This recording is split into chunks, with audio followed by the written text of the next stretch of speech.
You say, okay, I have a lot of money, but you have no money unless you take profits.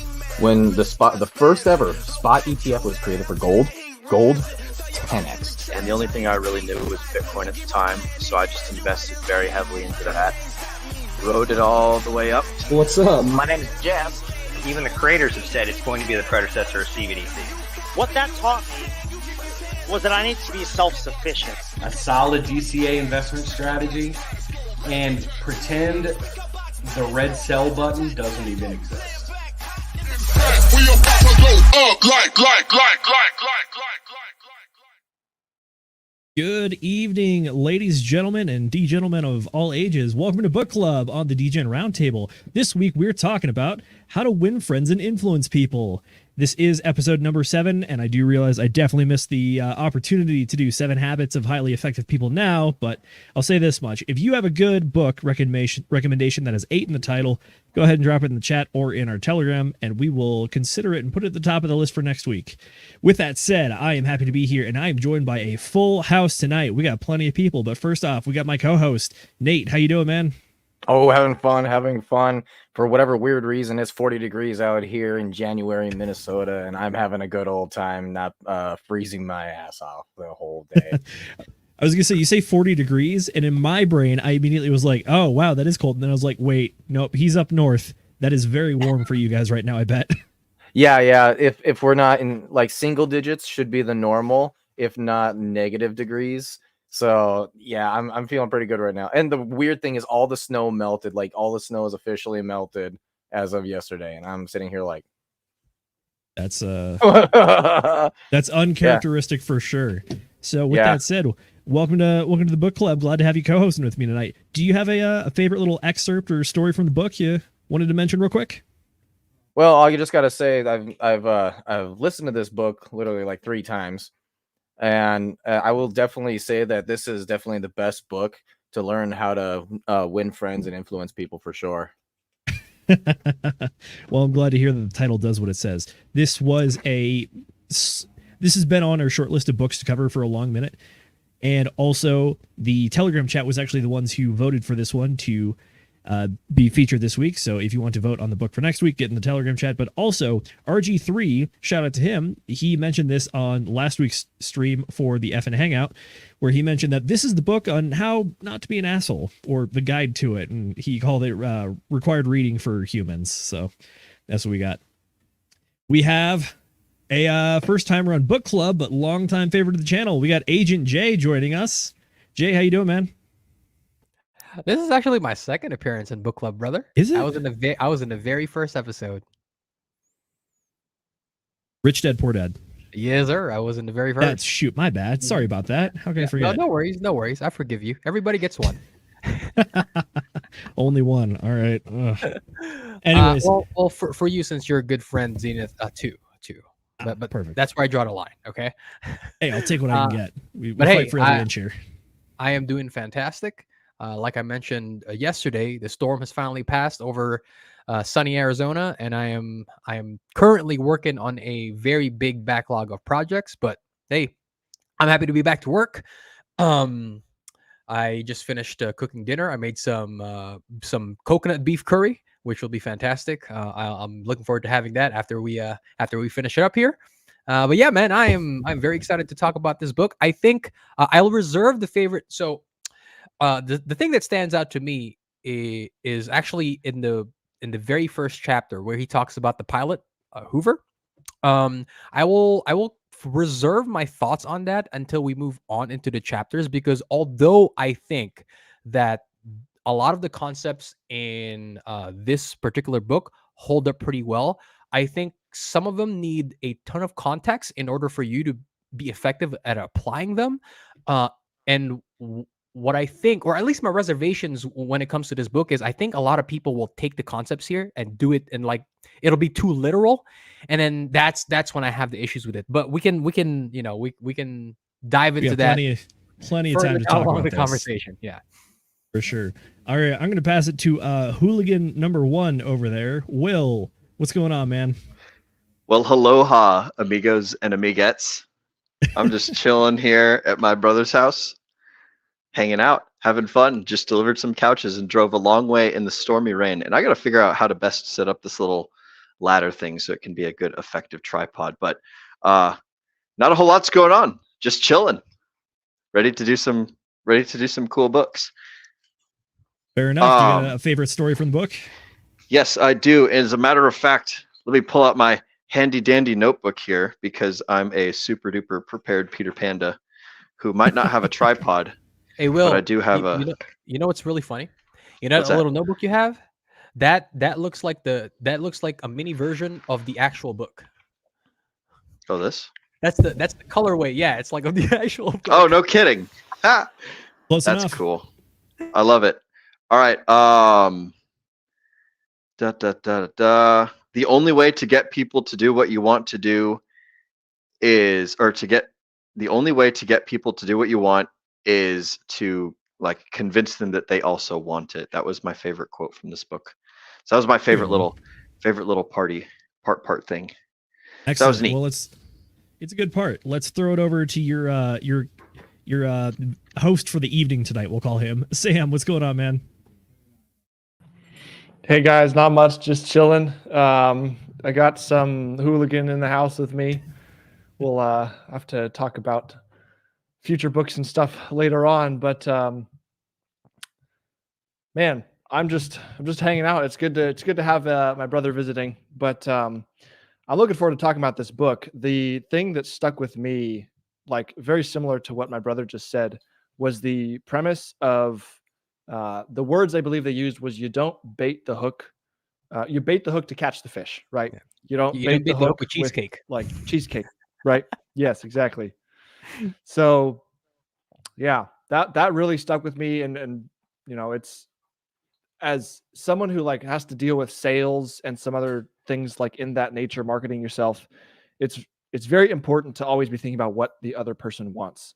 And that mattered a lot very recently when I just moved to this area and I had to basically sell myself to lots of people. So it's very good. I had luckily read this book before, so I was sort of selling the right thing, but it was excellent to read it again and really refresh everything because I had forgotten some stuff. So I appreciate you guys being here. If you want to learn about construction, I'm going to drop a link in the chat and you should go check it out. Otherwise, that's it. Well, thanks again for showing up. This is book club number 2 for you, so we're glad to have you back, man. Alrighty, we are on to our last but not least, and possibly the most important person that runs these episodes. That is Mrs. McGettit, our fantastic producer and official book club member. How you doing?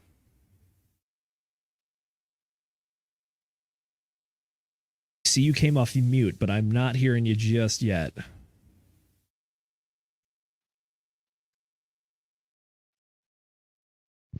Oh no, have we lost Mrs. McGettit? No more producer? It looks like they're working out some technical difficulties over there. Hey, you know, while Mrs. McGettit, Mrs. Producer, is fixing her audio, now that I finally had the pleasure of meeting Sam, now I'm very much convinced that Will is actually not black. Because you saw. Hello? Hello, we can't hear you. Okay, there it goes. I guess I hit something on the headphones. I'm not familiar with these. These are Nate's. I just steal them for the show, so I don't know how they work sometimes. Not a problem. Anyways, I just said hi so far. When it comes to this book, I've also read it before, or listened to it, actually. The exact same audiobook I went and listened to for the refresher. It's the same one I found originally, way back in the day. I think the first time I did it was like before I had Soren, so at least 4 or 5 years ago now. Dang, cool. All right, do you have any favorite parts of the book? Any I've got a lot, excerpts? but one of my favorite parts, and it's just gonna be a quick quote, and I might be remembering it a little bit wrong, so bear with me if I butcher it. But it's the part where he says, "Of course you are interested." I'm already messing it up. He's like, don't talk about what you're interested in, because of course you're interested in it. You're eternally interested in it, just as everybody else is eternally interested in what they're interested in. I definitely messed it up. I can't remember the whole thing off the top of my head, but that's probably one of my favorite parts of the book, one of my favorite lessons. I think you nailed it. I think you touched on something that Sam got to as well, which is that a large part of what this book is trying to understand that if you want to win friends and influence people, you have to actually work with the other people, not just do things yourself. And that means take interest in what they're interested about, and then also try to understand them and what they're after. So that's good stuff. I will say one of my favorite little stories from the book was there's the guy, I think he's the owner of a factory. And every time he goes to the factory, all the workers are like super thrilled to see him because he like makes a point to memorize as many names as possible. Early on in my professional career, I may have made a small tactical error when trying to learn as many people when I was a fresh officer on a boat. I made note cards for all my guys about like their names, where they're from, a few interesting facts to try to remember it. But then I accidentally left those note cards along with my professional study note cards. And then my guys found that one watch. And then while I was gone doing my rounds and I came back and there was like 20 more people in the watch area, and they were just like going through everything and just roasting me for getting stuff wrong or misspelling things. And I was like, yeah, I deserve that. But I'll say this much. At the end of the day, the guys knew I was putting in an effort. So it was all in good fun, in good spirits, and they didn't hold it against me because they knew I was trying at least. Yeah, I'm not gonna lie. Sounds like some Coast Guard shenanigans. Go ahead, Nate. I was gonna say I myself, I'm not very good at that. I forget people's names so easily. Like even like it's terrible because like my job, it has the person's name, and you got to go to their house and go do the thing, right? And by the time I've looked at their name, gone through all the notes, and like already put in the stuff that I'm gonna have to do at their house, I get up to the door and I'm like, "Hey, you." I've already forgotten fucking name. Man. Since we're on the subject of the names, I that's actually one of my favorite parts too, Zenith, and I'm sure we'll get into it a little bit later on. But I like the fact that he emphasizes on make sure to remember people's names. I think that's so important because remembering somebody's name creates this degree of familiarity, right? And I think even though we're civilized, we're a civilized society. When you meet a stranger for the first time, they're always going to have this kind of barrier up front, right? Because it's like you're strangers, you don't know each other, you don't know if the other person is a knife-wielding maniac who's just putting on a facade, right? And so when you introduce yourself to each other and then you make an effort to remembering that person's name, right? It creates that familiarity. It negates some of the initial barriers that they might have, right? The anxiety that they might have meeting people for the first time. So that's really cool. And then obviously, like Sam alluded to this, right? He's in sales. So remembering people's names when it comes to sales, it's part of it, right? You reduce that barrier that initially people have, which obviously increases the likelihood of you potentially making the sale, or at the very least, them hearing your pitch out, right? So I thought that was pretty cool. That was one of my favorite parts of the book as well. Definitely. I think the subtitle of that chapter was "Remember that a person's name is to that person the sweetest and most important sound in any language."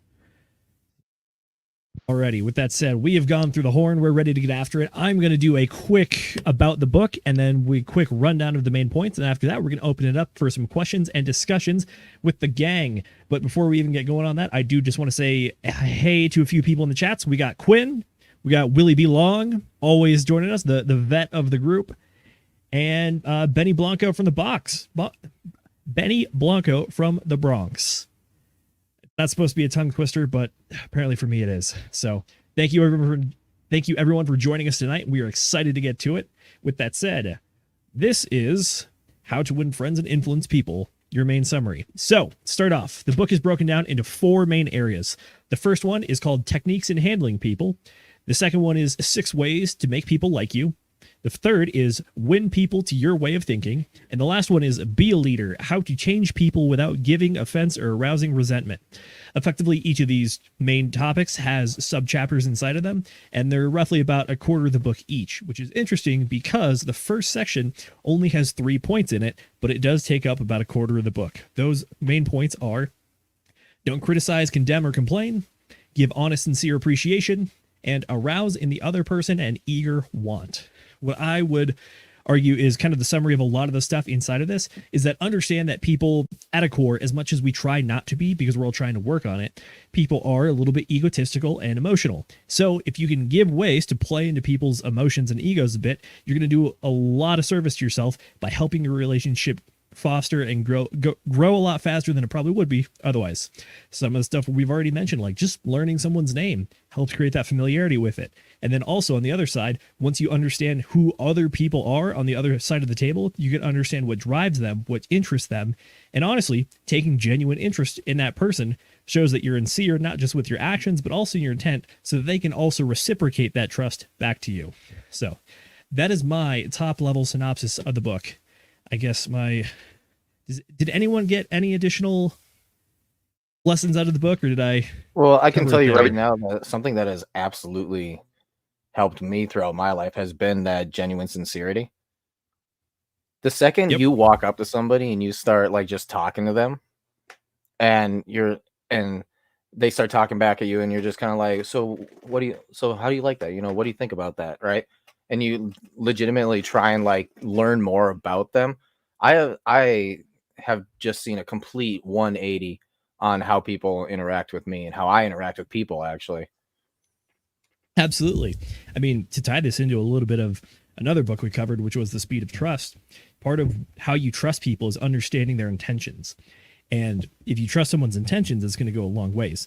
If you know that their intentions are to actually like work with you and not just use you or see you as a means to an end, that's going to create a lot of camaraderie and rapport between it.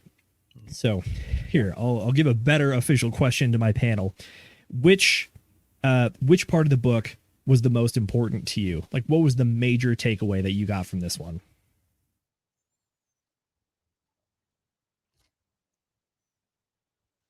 Nobody.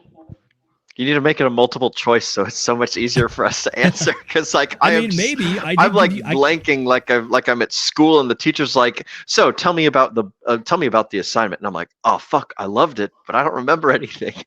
All right, you're fair. So tell you what, how about I'll throw it to Sam, because he had a really good point earlier that I want to touch on, which I think one of the main points of the book is that understand the other person you're working with to understand how to work with them. Sam, what do you think about that? Yes, I would very much say that's well, I mean, I brought it up because it was my main takeaway from the book. It's sort of in line with all of the stuff that I've been learning lately in life about, sort of like the red pill sphere, red pill topics, just this whole premise of understanding how everything else works so that you can know how to interface with it and like basically give it what it wants, whether it's people or whether it's the systems or companies or whatever it is. You are trying to solve the best thing to do is try to solve their problem, because nobody really cares about your problem. And the same is true in the world of, intersexual dynamics. So it's like, you're going to be much better off in life if you just try to solve everybody else's problems. And very frequently people are going to reciprocate, because if you lead with value, people are going to, well, unless they're like narcissistic and they want to like, use you for whatever reason, then you're, bummer. But hey, lead with value and people are generally going to reciprocate, and yeah, do that. That's what I would say. That's fair. On a similar vein, I would argue that in what I've seen a lot, especially in professional settings sometimes, is that people kind of lose sight of what the world actually is as opposed to what they want it to be. And the frustrations arise between you were trying to impose your will on the world, but the world is just not working that way, and you got to bridge that gap. What I mean by that is like, if Sam, you're a business owner yourself, I believe, and we even have some other business folks here, which is that you can believe that you have a fantastic product or service or business you're trying to sell, but the other people just aren't agreeing with you, so you can't make that sale. What you need to understand is that, like, you might believe that your product or service is fantastic. However, you got to get the other person to believe it is for their reasons, not your reasons. It's bridging the gap between what you think the world should be versus the way the world actually is. Yep. Yeah, I like that part with the hotel where he writes the guy the letter and he's like, "Oh, this is great for you. You'll make a lot more revenue when you have other people fill those spots because I can't afford this. But you're also losing out on the huge crowds that I bring, So great for you." And they're just like, "Oh, okay, let me fix that right quick." Yeah, fair enough. I would have to agree with the point that Sam made. When it comes to identifying other people's wants, especially when it comes to sales, right? I'm going to use my business for example. Whenever I go around and I pick up different merchandise around the valley, right? I'll have a lot of the employees, they'll come up to me and say, "Hey, Jay, take a look at this. This is an antique. And it, we looked it up online. It sells for X amount of money. You could probably do some great work with that, right?" But then what I always tell them is, I appreciate it, but you have to realize that the demographic of people that I serve here in Tempe is very different from the demographic of people that might find this thing attractive, right? So for me as a salesman, I've identified the kinds of things that people within my area, right, my customers want and desire. As an example, because I'm around the Arizona State University area, a lot of these students usually look for things like computer chairs, desks, dressers, things of that nature. And so I've identified the things that I know my customers want. And even though I know that there's a market and I can probably make a considerable amount of income from like refinishing those antiques, I know that that's not the items and that's not the products that my customers want, right? So that took a process for me to be able to identify the desires and needs of my customers, but it harks on the point that Sam made, right? Definitely. So to go one layer deeper on this one of the things, there's a lot of stories in this book, in my opinion, about how whoever the main character is trying to solve a problem, and instead of just directly addressing the problem with the person they're trying to like work with, they instead spend a lot of time either what's called building rapport, or if you're a little more cynical, you could just call it schmoozing, or just, I don't know, housewarming talk, so to speak, which is like, I go into your office and it's like, we need to solve this problem, but I'm going to spend 30 minutes complimenting your desk and asking you what kind of wood your desk is and how it's fine. And this is the greatest desk I've ever seen. People tell me it's a beautiful desk and that stuff. And I think that this kind of runs a little bit contrary to some of the stuff that you might hear in the modern day and age, which is that people are a lot easier to get a hold of now. So what happens is that, especially if you're like cold calling folks, is that if you're on the other end of that cold call, you want people to stop wasting your time. So is there a way that you can maybe apply these principles so much to the point that it's actively detrimental? Like, where do you think the balance is between building rapport versus just like coming off as a fraud? I think Nate might have a few thoughts on this one. I know you've touched on this topic before, sort of that like the fake interest or the fake hospitality. Yeah, I call it beating around the bush. Personally, I really don't prefer that. I'm more of a straight shooter type of guy. I'm like, what do you want? But I do live up in Minnesota, and Minnesota, it's called Minnesota nice for a reason, because people, when they want something, they will not straight come out and say it. They'll be like, I mean, it would be absolutely wonderful, if you could just go around the house. I do have some black boxes. If you could check those out, if you got time, that'd be great. I'm like, so you want the bait boxes filled? Got it. Okay. But it's like they'll continue to just talk and talk and talk and talk and talk. And ultimately, like, I understand in like, say, corporate, when you got a lot of feelings, flying all over the place, it does make sense that you want to try and be as PC as possible and like careful about that. But like, speed of trust and all that, you're not really gaining trust if you're constantly talking around a point, right? And you're not actually getting to the point. People will start thinking, what's going on here? What is it he's really trying to say? And Definitely. it's effective communication to be able to get to the point, but get to it in a nice way. Well, there was a part of the book where he was talking about the difference between like unnecessary flattery and then also like giving people genuine compliments about actual like real life things. Like if I'm just constantly talking about like, oh, how lovely I think your car is, or how well organized your desk is, like whatever, I can't remember the example you used exactly earlier there, Zenith, but like people don't care about like surface level, like what's the word, like shallow compliments as much as they care about like, being recognized for something that they put effort into, and you can kind of tell the difference between the Minnesota nice and the like, oh, this person's like giving me a genuine compliment on something that's actually meaningful. So I think that's a big distinction that they cover that later on in the book. It's not so much in the beginning, but I wanted to chime in on that for a moment. Yeah, and I Gotcha. wanted to add on to that too. Like again, that was one of the biggest things that I've ever learned in communication is being actually genuine. So oftentimes when I actually walk up to somebody and they open the door or whatever, I'm not going to sit here and say, okay, I should say that they have a nice house or something stupid like that, right? I legitimately, at first, when I'm getting into talking, I will legitimately think about and look at what is going on. Usually it's the dog, hilariously enough. The cute little puppers that they got come out and they start snuggling you and everything. And I can genuinely be like, hey, this is a really nice dog, very well behaved. I absolutely love him, and that right there is enough to start it. So Yeah, I wanna jump in here real quick. I think the point about being genuine is so important, and I think we mentioned this in past streams before. Maybe it was actually during one of the book clubs that I heard you guys speak about it. But we've discussed this concept of, you know, people. You know how a lot of people assume that people are stupid, right? I actually disagree with that. I think people are fairly intelligent and they can identify things um once you give them the opportunity to. I think if you're coming up to somebody and you're putting on a facade, I think you can only fool people so many times, right? Before they identify you.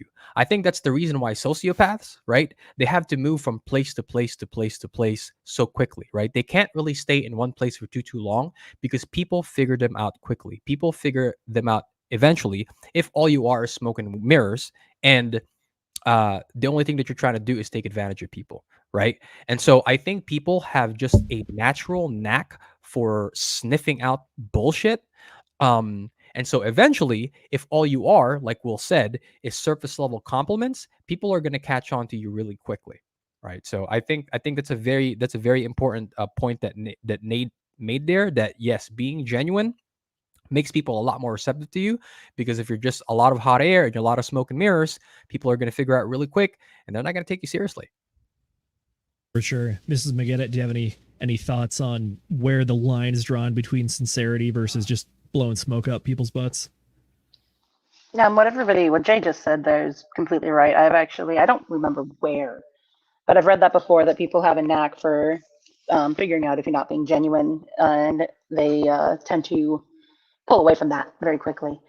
And that's something that I want people to kind of really focus on when it comes to this book, because it could easily be, skewed if you're not understanding it correctly, to be like, oh, just pretend you're interested in someone and just make a conversation. But that's not at all what he's saying. I mean, a lot of the stories, especially the one about the old woman with the car, that one really stood out to me, because he mentions in there he looked around for something that he could talk about, that he could express genuine interest in. He didn't just make something up and just go into it, So that's a big takeaway that people should really kind of, I guess, hone in on, and make sure you understand that part, because it's really easy to get that wrong, I think. You know what that reminds me of? You guys ever hear that? I think it was an Abraham Lincoln quote. It went something along the lines of, you can fool some of the people some of the time, but you can't fool all of the people all of the time. I might have butchered that, right? I think you nailed it. Yeah, it speaks to what we're talking about here about being genuine, right? You can fool somebody some of the time for a certain period of time, but then eventually it's like, shame on, like, fool me once, shame on you, fool me twice, shame on me. I think that's why people that's why people made up that quote, right? It's because people, Unless you're Amy from Futurama, then it's, you fool me 3 or 4 times, shame on you. oh my gosh. You know they have a new season? Sorry, off topic. What? Wait, really? Wow. Oh, Okay, that's so- amazing. I don't want to go down this. I want to go down this rabbit hole so much, but It's on Hulu, buddy. It's on Hulu. I totally get how you feel. Sam, looks like you got something to chime in with us. What you got?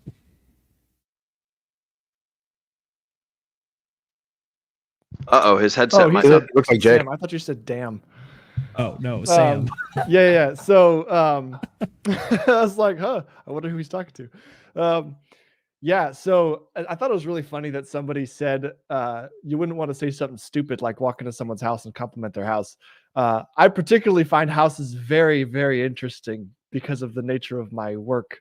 And so I would actually walk into someone's house and be like, wow, what a nice house. I love the way they did that shape, or they did that trim, or something like that. So because I'm genuinely interested in it, I would find that appreciative. But I thought that was funny. That's all. No, Sam, I hear you. Like, you and I are engineer gang, so I'm sure you and I could wax poetically for a long time about how old architecture is so much superior than modern architecture, which is soulless and bland.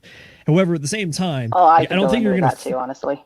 You're not going to fool anybody if you walk into a double wide and you tell them that this is the greatest property. You might be able to look at someone and be like, wow, you have really made a home, like very homey. Like everything about this place is very inviting or warm and welcoming, that sort of thing. But you're not going to like just look at the tin can and convince them that it's a state-of-the-art jet airplane. It's like, no, people know what they got. But at the same time, I think if you can look at somebody and be like, I see you put effort into this, that's where you get some of the genuine compliments. I love this shade of plastic you used for your sink. This is just delightful. I mean, again, it also goes back to know your audience, which is that if you know the person is like a handyman or does a lot of the stuff themselves, builds all their cabinets, like, yeah, that might be something to touch on. But to go back to the example that I gave originally for this point, which was in the book, the main character is going and trying to talk to a business partner about an issue or relation they have, and he's trying to salvage a relationship. And instead of just jumping right to it, the guy spends a good amount of time talking about like how he's like, wow, you have a really nice office. Like a lot of this stuff looks like it's very fine work. And like something like that it could definitely be seen as that shallow compliment, that thing of just beating around the bush. However, at the same time, I think understanding the intention behind it necessarily is like, you can use certain things to your advantage because everything is really just a tool in your arsenal, which is that in this scenario, the other person on the end of the line was waiting for his business partner to come in and say, hey, this sucked, you suck, we're done, I'm out. But instead shows that he actually is interested in the relationship and building that relationship between the two of them and their two companies. And that's what kept that going. I think, again, it's all tools in the arsenal. You got to figure out what belongs where and when. So specifically in like the realm of business, I think a lot of people, we're all trying to be the big man. We're all trying to run the company and whatnot. So this is where the egos come into play. What do you guys think about the book's idea of trying to appeal to people's egos or not damage people's egos? This is one of those things where it's like, you can absolutely compliment publicly, but criticize in private. Do you think the book did a good job of touching on that topic? I think so. I think when it comes to building we spoke about rapport earlier, right? I think when it comes to building rapport, there is an element of stroking somebody's ego, right? Again, it comes back to one of the original points that I made earlier about how it allows you to decrease the barriers that people have up when they first meet you or you're having a conversation for the first time. It's certainly one of those techniques, right? Obviously, I think a lot of the concepts in this book, they exist on a sliding scale, right? Because you can certainly use the techniques in this book as a way to manipulate, but people I think they don't understand that manipulate is not always negative, right? In this case, when you're talking about stroking somebody's ego, you can certainly do that in order to get them to do what you want, right? Something that only benefits you, right? Because you're about your own self-interest. But like I said, sliding scale, you can manipulate by stroking somebody's ego into doing something or maybe agreeing with you in such a way that not only benefits you, but benefits them and maybe benefits like the company as a whole, right? Because we're speaking within the context of business here, right? So like a lot of the concepts in this book like exist on a sliding scale. You can either use them to be manipulative and serve your own self-interest, or you can go the opposite end of the spectrum, right? You could use it in order to direct the conversation or maybe the business deal in a direction that you want, but you make sure that it benefits all parties involved. That makes sense. I like it. So, I mean, obviously, the only person that can really fix you is yourself. But at the same time, you want to make sure that you are not an egotistical person. So, I guess what I'm trying to get at here is like, appealing to ego can be a good thing, but to use your sliding scale analogy, can we take appealing to ego too far? Maybe like conceding too much ground or maybe not wanting to step on people's feelings so much that you actually get nothing accomplished. I'm gonna disagree with you a little bit there, Zenith, and I think Okay, go for that your point is good because you're asking the question is like, is there nuance, or is it like a more of a black and white thing?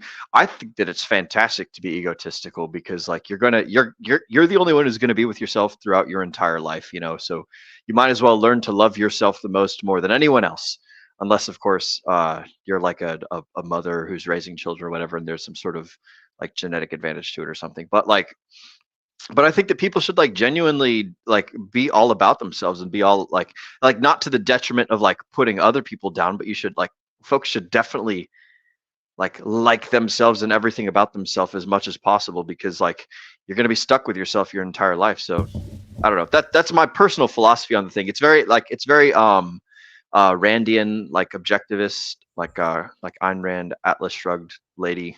I'm really into her teaching in books and things. Maybe we'll cover some of those books. Yeah, I think one Atlas day, Shrugged would be fantastic to cover. Yeah, but just to the point of like, there's certainly people who are egotistical to the point of it being like a fault, and that's something to avoid. But like, there's like, Yeah, I think I don't know, I guess healthy egotism or something. I think right? I think kind of what you're getting at, Will, is some people go too far as to think that they can do no wrong. And you're not saying like do that, but you're saying like you need to be at least comfortable with yourself and happy with yourself. And if you're not, then you need to work on that thing. And the in between on that is that don't go so far as to think you can do no wrong. We're all human. We all have flaws. You need to acknowledge your own flaws. You need to accept them. Yeah, for sure. I think that the most important thing is just being confident, but with congruence. So like you can't be confident that you can beat everyone on the baseball field if you suck at baseball, you know. But if you can beat everyone on the baseball field, then it's okay to be like, hey, I can beat everyone on the baseball field as long as you're not being an asshole about it and like rubbing it in everyone's faces. You know, it's just basically like I suppose a better way to describe what I'm talking about is just be congruent with what is true. Don't be overinflated, and don't be like a malicious dickhead or whatever the heck. So yeah, that's a good way to put it though, Miss McGinnon. I like it. Know yourself and then be confident about yourself. So can I chime in on Zena's question here? I'm actually really glad that you brought up that question, because now I can showcase how much of a weeb I am. I think it is. No, you're not going to do what I was going to do too. I decided not to. It's definitely true that you can take it too far about stroking people's ego. So I'm going to tell you guys a little story about one of the greatest animes of all time. It's called My Teenage Romantic Life Is Not What I Expected.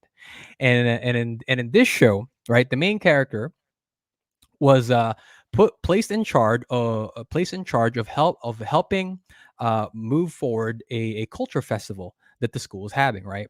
And so in order to do that, he stood in, and the festival's committee that was in charge of basically delegating all of the different tasks, right? And him thinking, okay, well, I'm with a group of people that are in charge. They obviously know what they're gonna do. Then we're gonna get this stuff done in a timely manner. However, to your point, a lot of the people in the committee, because they didn't want to step on anybody's toes, and they wanted to make everybody feel good, and they wanted everybody to agree on things, every single time a point was brought up, whoever was speaking, gassed them up, complimented them, and never ever criticized, right? Like you said, like blowing up their ego. And so they spent 2, 3, 4 sessions delegating and deliberating without actually getting anything done, right? Until the main character had to step in and says, hey, now I'm going to be the bad guy here and say, your ideas are good, but you're not getting anything done because you don't want to disagree on anything, right? And you want to agree on something that everybody is going to like, because you don't want to hurt anybody's feelings. And so he had to step in and do that. And so, yes, to your point, you can take it too far as like blowing people's egos up too much. For sure. I think a small criticism of the book that might be somewhat valid is that the book spends a lot of time talking about how to make other people feel very good. But then as far as the last chapter goes, which talks about actually being a leader and getting things done, it doesn't quite turn the corner per se of like give you all the tools and talk about all the ways and like finish the idea of like be nice to the people, but do it with the intent of making them better and making your team better to accomplish things. So like one of the key talking points the book raises is ask questions instead of giving direct orders, or throwing down the gauntlet, or giving the other person a fine reputation to live up to. It's like, yeah, these are all various ways to do it. I think some of us have come from certain professions that require you to actually be a little more blunt and upfront with things and actually give the orders. But at the same time, like, there are certain ways and methods to appeal to ego in a way to drive results. Are there any examples from the book that you guys thought were good examples of how to do that? Man, you took a total different turn there at the very end of that. Oh, I was ready to. I just want to say that, like, the zeitgeist of the 1930s is very different from the zeitgeist of like the 2020s. You know, the way that people interacted with each other is totally different. So like, people were probably a lot more agreeable and willing to work with people over like friendliness, whereas now the world has gotten a lot more, I suppose, competitive would be a good word for it, or something like that. So like, just the way that people interface, you know, because I think the book was written in the 1930s or the 1940s or something like that. For like sure. It's very we'll transition away from the question I was going to ask there. But Will, you bring up a very good point here, which is, yes, the book was written in the 1930s, but Dale Carnegie, the author, actually started his course on all this stuff back in like the 1910s. I think 1914 is when he actually started a course about how to win friends and influence people. This course is actually the basis for the book that we read now. So Warren Buffett is actually a famous graduate of his course program and actually has like a little diploma that he keeps on his wall. But it was the course that Dale Carnegie taught in New York that eventually got wrapped up and like notarized into the book, which was finally edited in the 1930s and then sold from there. So I think you do have a very good point, which is that the book might be a bit dated with some of the advice, and the way that you can see that is the way that the author talks about like how people and the culture and society at the time works within itself. Well, yeah, I mean, the principles are solid, but like, just the mechanisms by which the principles are applied. It's like, you know, you can still understand how to go fishing with like a stick and a string and a hook, but like, we have a different way of interacting with fish nowadays with, like, you know, like trawler nets and, you know, high power ocean seagoing vessels and things. Like, the principles of like learning how people positively interact with each other are still, you know, at their core the same. It's just the implementation is a little bit different. Jay, it sounded like you had something there. Yeah. So Zenith actually brought up one of the situations in the particular examples in the book that I had a disagreement with. It was the example that that the author gave about how you give somebody a reputation that they must live up to, right? Like, I can understand why that's important, but I didn't like, I wasn't so thrilled about the example that he gave, right? Because he said it went something along the lines of, if you tell your friends, right, that, let me use Nate for example. If I tell all my buddies, Nate, you're great at keeping secrets, but we all know that Nate is terrible at keeping secrets. He argues that even though Nate is not really great at keeping secrets, the fact that you've dapped him up to the rest of the group now makes him more inclined to be the type of person who keeps secrets.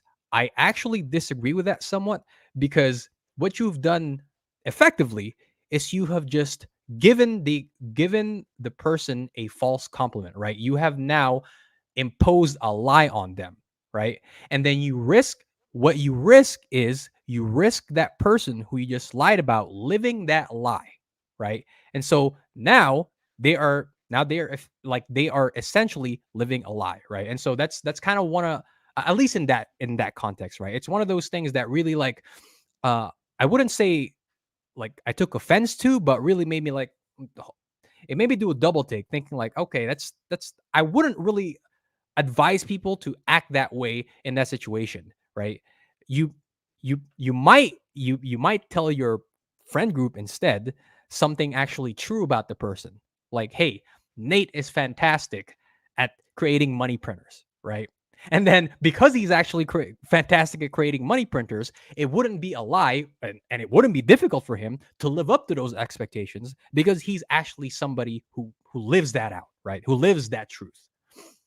That's a fantastic point. I think you really focus in on the key point there, which is the book doesn't do a great job per se of explicitly spelling it out like you did, which is that, like, can you absolutely hype people up? Yes, for sure. In the areas that they want to be and are competent in, which is like, if someone is bad at something, don't just set them up for failure, because theoretically you're just throwing them under the bus at that point. However, it's one of those things where, again, it goes back to know who you're talking about, know what they want, and then just put that carrot right in that area where you want them to go anyways. That also happens to be the area they want to go as well, which in your case of, like, yes, Nate is fantastic at making money printers, so we should, like, be like, if you want to make money printers, this man over here is the best at it. There's no one that is better than him at this. He is our expert. Go to him. And then hopefully this is what conveys to Nate. It's like, hey, you're good at this. You're killing it. Keep going. You can be even better. Yeah.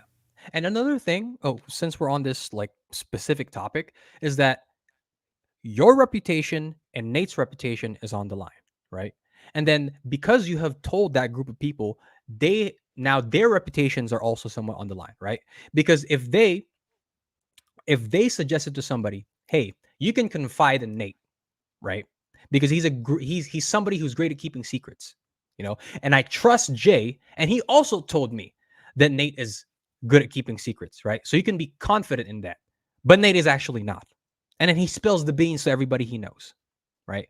So now not only is Nate's reputation ruined, your reputation is ruined, and then whoever was in that friend group who suggested Nate to somebody else, their reputation is also ruined, right? So it's just one of those concepts that I think needed some context, right? Because it really, like, had me this visceral reaction, because I had a lot of concepts in the book that I agree with. I was like, hold up, man. I don't think you, like, but to Will's point, the zeitgeist was different back when, this was written and these concepts were kind of like being thought out. So, I have to extend some grace to the author, but absolutely.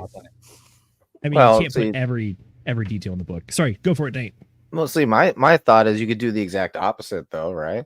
I can sit there and be like, I mean, Jay, he's not very good at charts, but he knows a little something. And so, I mean, he knows more than you. So why don't you go learn from him? And then next thing you know, the whole universe expands in front of him as you're showing him chart stuff. So are you pitching the idea of, like, maybe giving softballs to people? So instead of, like, overhyping someone in an area they're bad in, it's you kind of downplay a little bit, but then when that person goes to investigate, they just get blown out of the water. Exactly. They're like, oh my God, wow, this Jay guy, he knows a thing or two. Or maybe three. I like it. I say, while we're on Will's excellent point of comparing the times, I'll give an example of what I'm asking you guys, which is, do you think that the world has changed in any ways that you specifically disagree with the book? Like, for me, for example, there's one of the chapters where the guy talks about, if you are wrong, be upfront and emphatic about that. And the specific example that the guy uses is, like, I think he's walking his dog in the park, and then a policeman says, hey, you can't do that here. If I catch you again, I'm going to have to give you a ticket. And then he does it the next day, and then he's like, oh, I did it again. I couldn't resist. I'm sorry. I did this thing. Uncle Z is going to put on the lawyer hat a little bit. Don't admit to crimes. Just throwing that out there.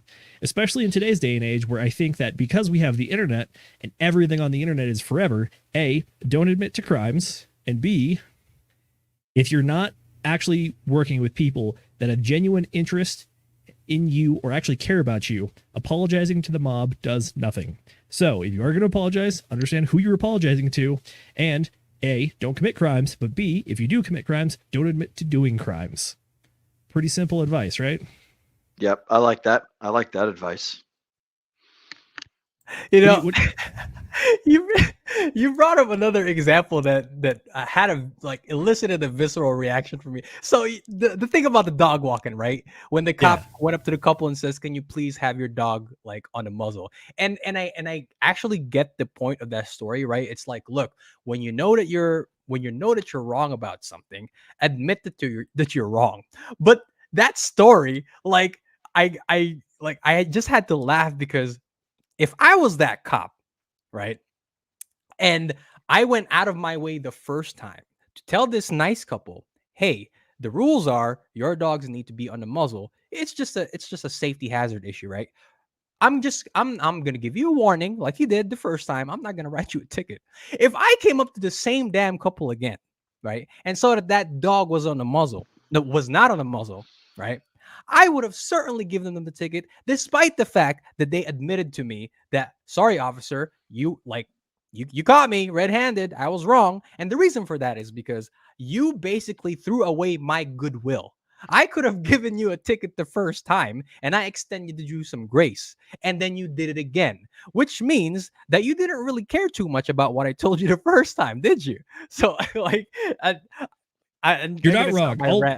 I'll be honest. This particular story, I could dissect from like 5 different angles and go down a very different route about the idea of safetyism even existing in the 1930s, or civil disobedience, or interacting with law. Like, there's so many different ways to take this. I just wanted to point it out. Whereas I think of this one in particular is that the cultural norms of the times might have been a little bit different than what we're dealing with today, especially with the ways and the avenues that we deal with society, aka social media, honestly, because that is the town square. Social media has changed the game, and I think that is one of the things that the book didn't quite foresee, that it might have a bit of a blind spot on. So that's why I highlight it. I would see whenever that interaction happened, all I could imagine was just "Oh, good sir, you have caught me." Well, why do they have an accent? Well, it's so fancy. Come on now. It could also be that he wrote the fun story as like a fake story, because it's like, this'll it's a 1970s, right, or 1930s. Somebody get me the chief of police. This man's walking his dog. Like it's just... Will, you should talk like that forever from now on. That was beautiful. No, that's a terrible idea. It does have the good old timey accent down. Hey, guys, look, to give the author the credit, right? I do think there is something to be said about admitting when you are wrong, because I think let's take us for example, right? Let's say we all have an argument, right? There are times, and even outside, let's say you have an argument with your significant other, right? It's a really bad argument. At least from my experience, there's a tendency for people to immediately be like, I feel some type of way about the situation, and it's all your fault, right? Everything that happened in this whatever argument that we're having, everything is your fault, right? And I think it's good to realize.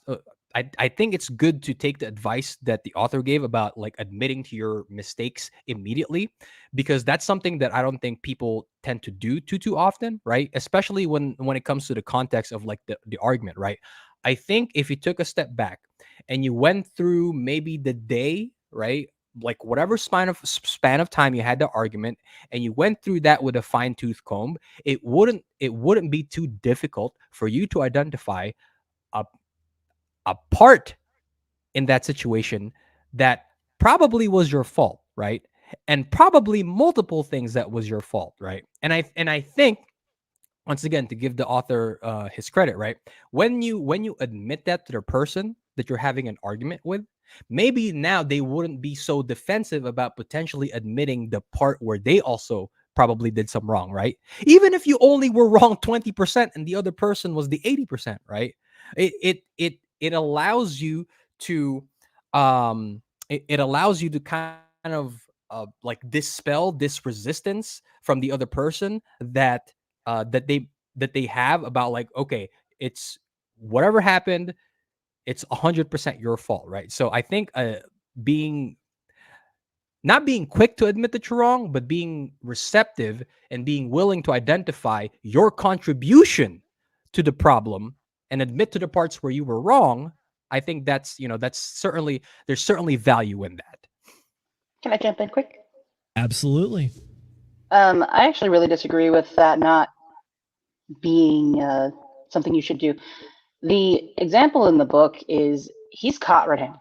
There's no denying it. You can't retract it. You can't fight it. He flat out ignored the dude and did the thing he was told not to do. They're not saying that you should like walk into a police station and say like, hey, I committed this or that crime yesterday, put me in jail. You know, but if somebody sees you speeding and you get pulled over for speeding, you're going to get a way better reception if you say, "Hey, I'm sorry. I was trying to get somewhere in a rush. I know it was wrong. You know, do what you have to do." I was on my way You're to going to rob get a a way, bank. way better reaction out of somebody. Yeah. Yeah. Like, you wouldn't go out and then be like, you know, if you're caught, is what I'm trying to say. That's really the point. And that's what they're trying to say in the book. It's not like you're going to go in and commit crime and then go admit to committing crimes on people. You do have a point that social media kind of changes that, because we have those people out there who just don't care. They won't forgive no matter what. You can admit you're wrong up and down, and they're still going to sit there and be like, "See, I told you," because they just want to be right. But a majority of people are actually a little bit better about that. As soon as you admit the fault, you admit flaws, they're sympathizing with you right away. They're on your side again. Hey, can we bring up Alan's comment here about diffusing the ticking time bomb? I think that's a perfect way to describe what Mrs. Producer said right there, right? When you're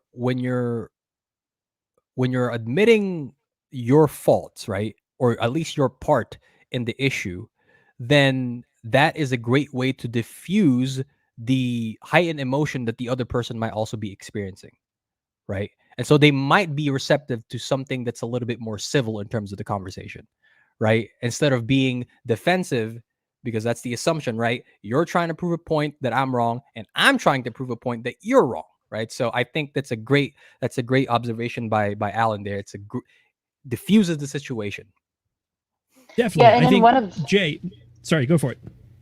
Sorry, I was just going to say, in one of the examples that he used in the book, that person who gave the person their entire paycheck when he was only supposed to give them like a part while they were on leave of absence, I think it was.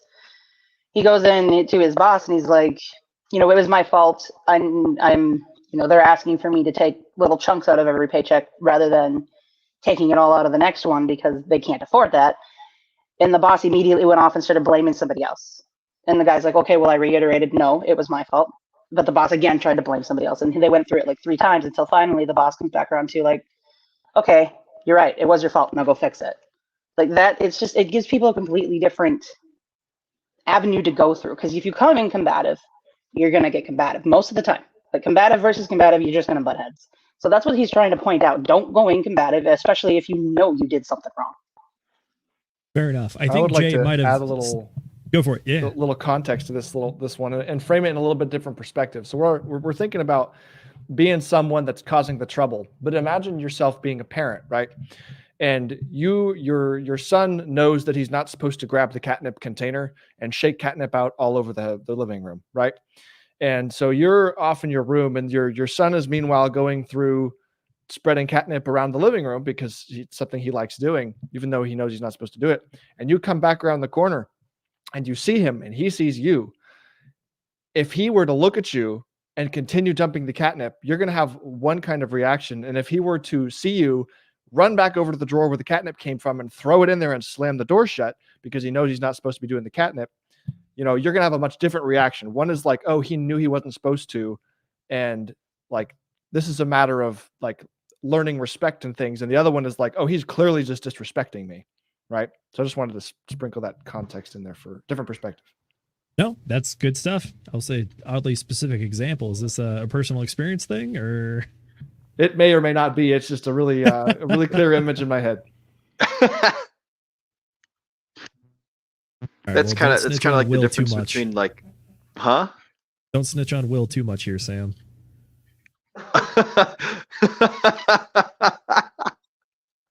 Oh boy. All right, Will, what I think you got? that I was gonna. Well, you know what? We're gonna let that one go. Whatever the heck it is. I'm totally lost in this story. But I was just thinking like that's the difference between like there's a difference between malice and negligence. Like problems that happen of like from a malicious nature are just like treated differently than problems that happen like of a negligent nature. And somebody had mentioned it earlier in the stream, or maybe I'm just like confusing all the things that are stuck up inside my head. But just like taking absolute responsibility for everything. I think that Jocko Willink wrote a book about this. Oh shoot, I can't. What's the name of it, Sam? Extreme ownership. Yeah. But just Right there.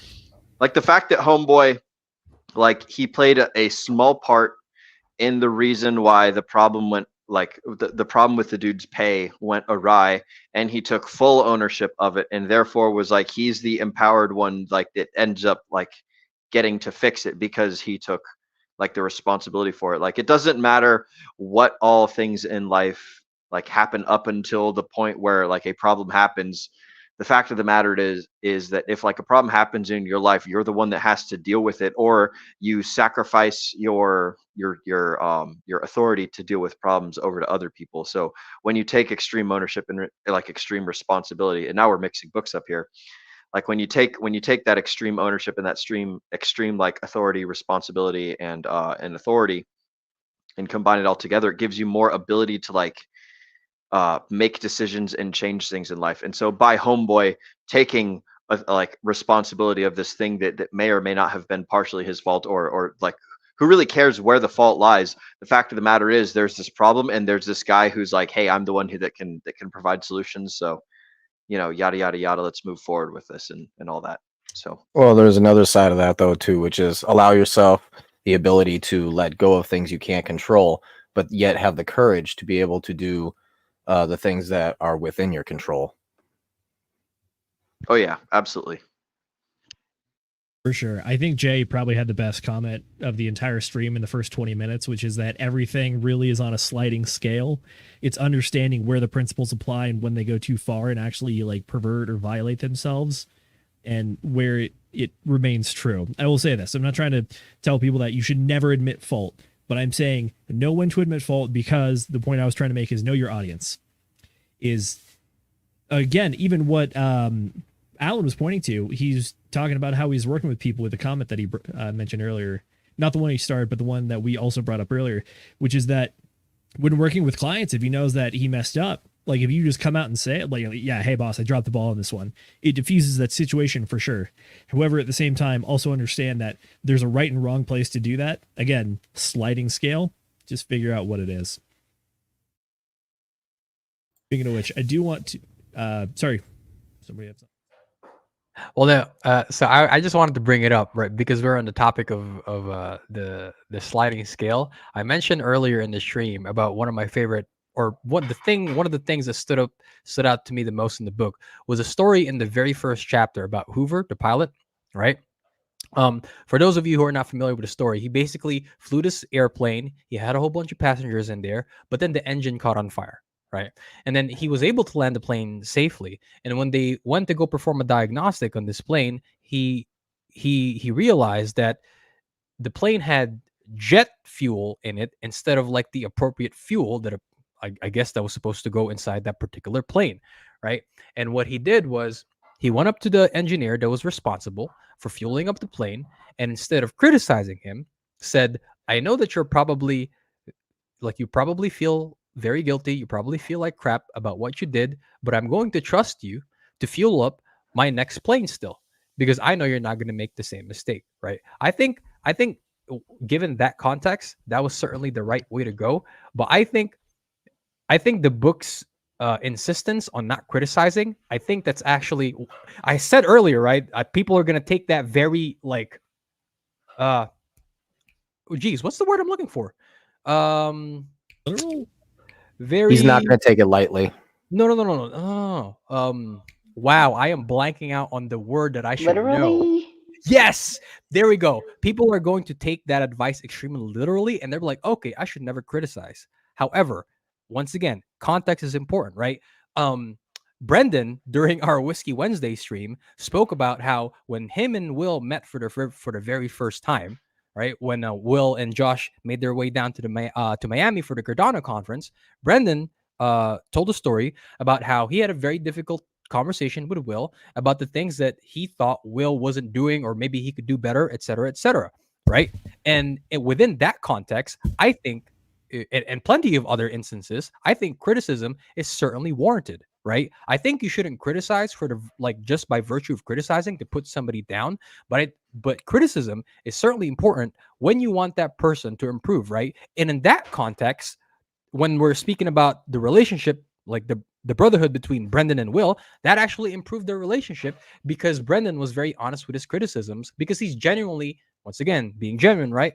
Genuinely wanted Will to improve, right? So I think I just wanted to clarify to people that read this book to like not take the concepts in here and apply them very literally, because if you went like about your life never like being afraid and never criticizing somebody because you want them to like you and you want influence over them, that's not going to be a successful life plan, I guarantee you.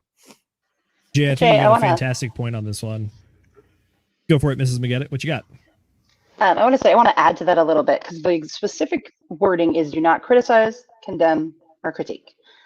And I think it's perfect. It's beautiful, especially, but you're completely right. You have to really kind of actually grasp the concept and you have to read between the lines. And because in a lot of these stories, these people who are doing, basically like the asshole thing.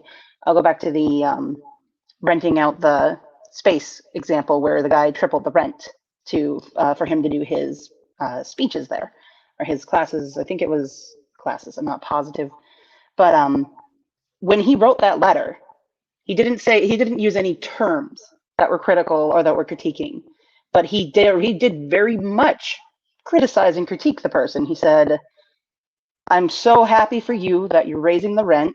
I'm sure you'll get a ton of money, but I can't afford it, so it's not going to be coming from me." That is still very much putting it out there that, hey, you're doing something stupid, my guy.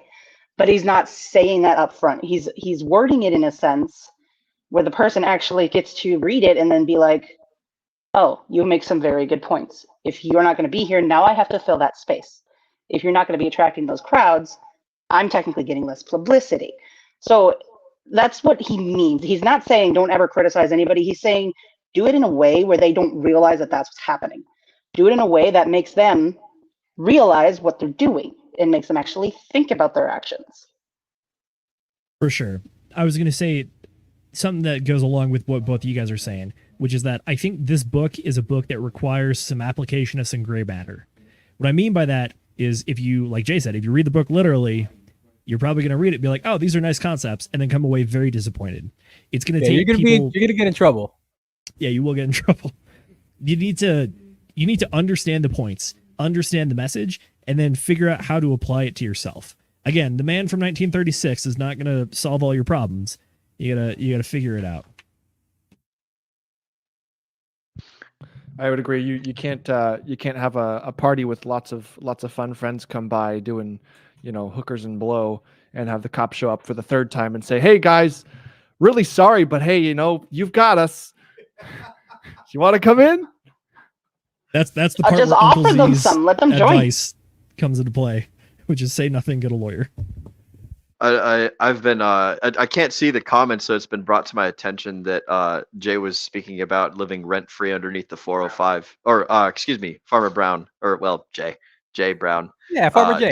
Different Jay than you, but yeah, rents for suckers. I live rent free in my tent on the 405 freeway, and Farmer Brown here is absolutely right. Or Farmer Jay is absolutely right here, and Dale Carnegie would have probably, had a lot less problems if he would have been giving his lectures underneath underpasses. Well, I don't know if they have underpasses over there in New York. That might be something I'd have to look into. But hell yeah, shout out to Farmer Brown in the chats. We love you, bro. For sure.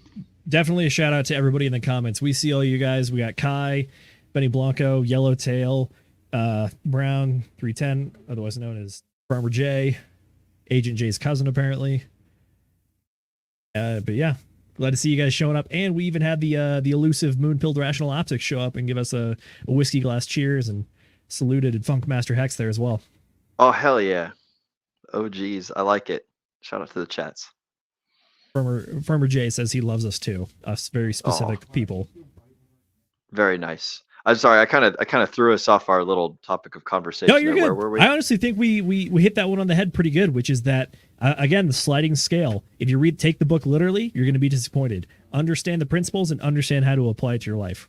I did want to open up the floor to the gang here and see if you guys disagree with Mr. Carnegie on any topics we have not already touched. Or you think there's a way to expand on the topics. quite frankly, I love this book, but I would say it's definitely one of those things you got to read it a bunch of times, and Yeah. like we've already said, don't just read it and then be like, oh, let me do this exactly word for word to a T. Like, you got to read between the lines. It's really about learning how to be genuine, really, and learning how to get your thoughts across without only focusing on your thoughts. There's one part where he says, I can't remember where it was from or what he was reading, but it was like a manuscript or a letter that somebody sent, and he said the word I was in there like 37 times. And so that's one thing that I really want to say I really agree with. Try to rephrase your terminology or learn how to kind of tweak it so that you use less of I and more of you. Try and figure out how to tailor what you're saying to the other party instead of talking about what you want. That's one of the biggest things, is talk about what they want. He gives an example with the truck delivery. Something about, if you guys, we want to be able to help you and get you done on time and make sure your guys aren't running late all the time. And if you guys are able to get in here earlier, we'll get you taken care of right away. We'll pack it all up and you guys can be on their way. And it was a really good way to phrase it. You know what I mean? That's kind of one of the big things for me, is I've really tried to apply those concepts a lot in my own personal, like what I type to people. Yeah. So for me, that's one of the biggest things that I got from this. When I was, it's not the only story, but reading through this book and the stories in it reminded me, because this producer talked about how, like, identify what they want, right? And it's usually because I'm from sales, identifying what people want usually ends up in getting the sale, right? And I'm always. Do you guys remember the Zune? Yep. The Zune, like the iPod music thing. competitor. Yep. Yeah. This supposedly like killer to the iPod, right? Oh my God, that's old. I had to think about that one so hard. Yeah. Like every time I hear something along like the concepts we're talking about here, it reminds me of the big fuck up that Microsoft had back then, right? Because they came out with the Zune, marketed it to everybody like it was the iPod competitor, right? That it was going to kill the iPod. We're better, right? And on paper, right? Microsoft, I think a lot of people will argue that a lot of Microsoft's products, like from a technical standpoint, usually is better than Apple products, right? But what they didn't understand was nobody cares on what you think we want, right? Because you might have the best product in the world, you might have the best thing since sliced bread, but if you don't know how to market it and that's not what people actually want, nobody is going to buy it, right? And I think that's the reason why Microsoft failed with the Zune, is because they made the assumption that we knew what people want, right? They didn't take the time to identify what their customers wanted, and what their customers wanted was what Apple had to offer with the iPod, right? They made the assumption that just because we're going to make a better product, that's what our customers are going to want. And the customers said no, and it did the opposite. It killed itself. Zune, I remember it was on a technological scale. Yes, it was the better of all the devices on the market at the time. Specifically, this came out at the time when I think Apple really just expanded their iPod line, which is they went from having only the classic to having like the Nano, the Shuffle, the Classic. I think the Touch was a few years later, but it was in that time where they were trying to explore everything. And then Microsoft was like, we will build the superior product. It's like, yes, congratulations. You have built a Ferrari for people that just want a Honda Civic. That's a good analogy. I was going to say something similar, but you beat me to it. It has people. It is The people don't know what they want. They need to be shown what they want by Steve Apple or Steve Jobs. I will say, I think this is one of those lessons that Apple really did figure out early on, and they've stuck to it ever since, which is that they don't try to make the most like bells and whistles, necessarily the fastest product with the most crazy specs or anything. They just understand that they have an audience that enjoys simplicity and just the accessibility and really leans into it. Yeah. What's like the most? Go ahead, Sam. Okay. Oh, no, I was just gonna say, like, college. Oh, God, Jesus. You go first, sir. You go first. Delay. Okay. Thank you, sir. when I was in college, I was in a class talking about technology push versus pull. And companies that like Apple have to come out with technology that's pushing the market. They have to think of problems people want to solve before the people know they have the problems. And an example of that the other day that I didn't even know my phone could do. I have an Apple, I have an iPhone, and it was locked, and I set it over somewhere sideways, but leaned up against something, and it just opened up a calendar and a clock, and it just left it sit there. And I was like, oh, I could set this on my desk and like see a visual analog clock. Like just little things like that make the experience so much more potentially valuable, because like I didn't even think that would be somewhat useful to me, but I might start doing it now because they came up with that idea. But that's all. And it's great that I let you go first, because it actually leads into the point that I wanted to make, is that one of the compliments, right? One of the compliments that Apple users always give the Apple products is we like the user interface, right? Because it's simple to navigate. And even though Microsoft usually has like the better thing in terms of specs, right? I think it's obvious that Microsoft's cameras are usually head and shoulders above what Apple produces on their phones, right? But like people say, we like like Zenith said, we like the simplicity, we like the user interface, we like the fact that when like Sam said, that when I put my phone like horizontally against the wall, it pops up a little analog clock and a calendar that I didn't think I needed, but I found that so useful. Oh, it's very thoughtful that actually Apple thought of that, because now this is like a nice little quality of life improvement. I don't have to turn on my phone to see the time and get the date, because it's just right there. So yeah, I iPhone's the one that's been like really breaking. I was just making a joke with my brother. iPhone's the one that's been like breaking the barriers between all the people who don't want to use phones. Like old people use it, young people use it, people who don't like intuitively, or like the phone is so intuitive that like anybody can use it, whereas a lot of Android products are like crazy complicated, and like yeah, they might be like technically better, or like have superior or whatever the heck, but it like it onboards. It's like the analogy you were saying a little bit ago, Zenith. It's like not everyone wants to drive like a crazy complicated car. Some people just want like a nice Camry that functions very very easily, or functions very well, and is like super intuitive and easy to use. So yeah, shout out to Apple. They are groundbreaking in that realm. They're very good at that. But that 100 times zoom though. Yeah.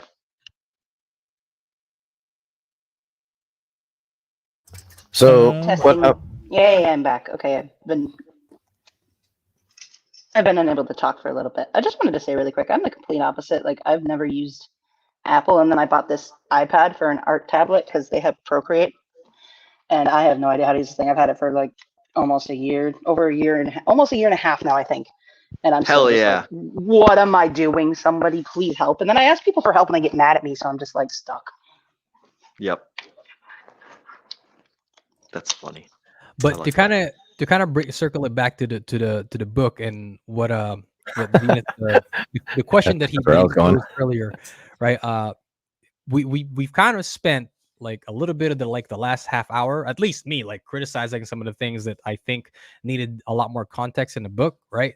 But I've seen some of the reviews, and we spoke about this a little bit earlier, about how one of the reasons that people actually dislike this book is because it comes off as very manipulative, right? We spoke about that earlier, about like, oh, this is just a book that tells you techniques, how to get the sale, or how to make people do what you want them to do.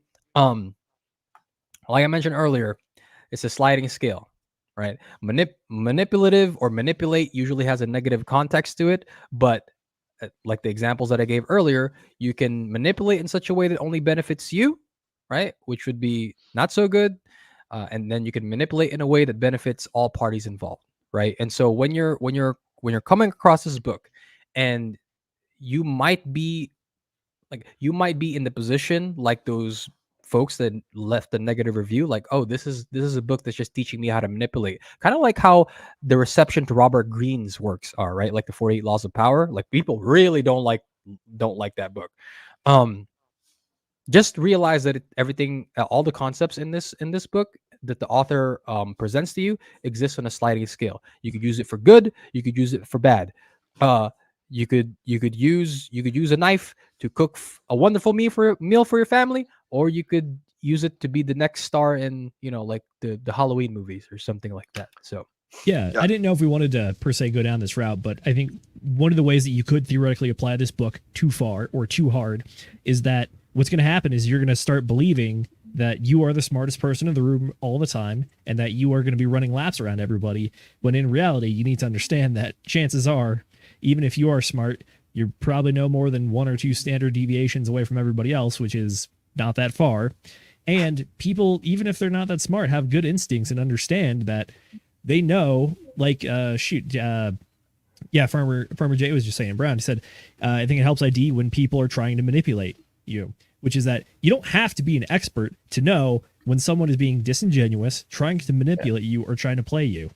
If you try to go too hard on some of these principles, you're gonna definitely either sound like a pompous ass, honestly, or you're gonna just start losing trust with people because they're not gonna be able to understand your intentions because you're saying one thing to their face, but then trying to move them in ways that they feel like a chess piece. See, here's what I have to say, though. Oh, go ahead, Nate. Go ahead. So Jay, I think you're looking at it incorrectly, right? And I'm going to change your mind, because I'm going to tell you how there is no difference between manipulating and convincing, except for maybe one thing: intent, right? That's the reason for manipulation, why it's a bad connotation, is because it's a word that is specifically used for usually malicious, right? Yeah, intent's important. Absolutely. Exactly. So when you're trying to convince someone to buy something, you could also be saying you're trying to manipulate them to buy something.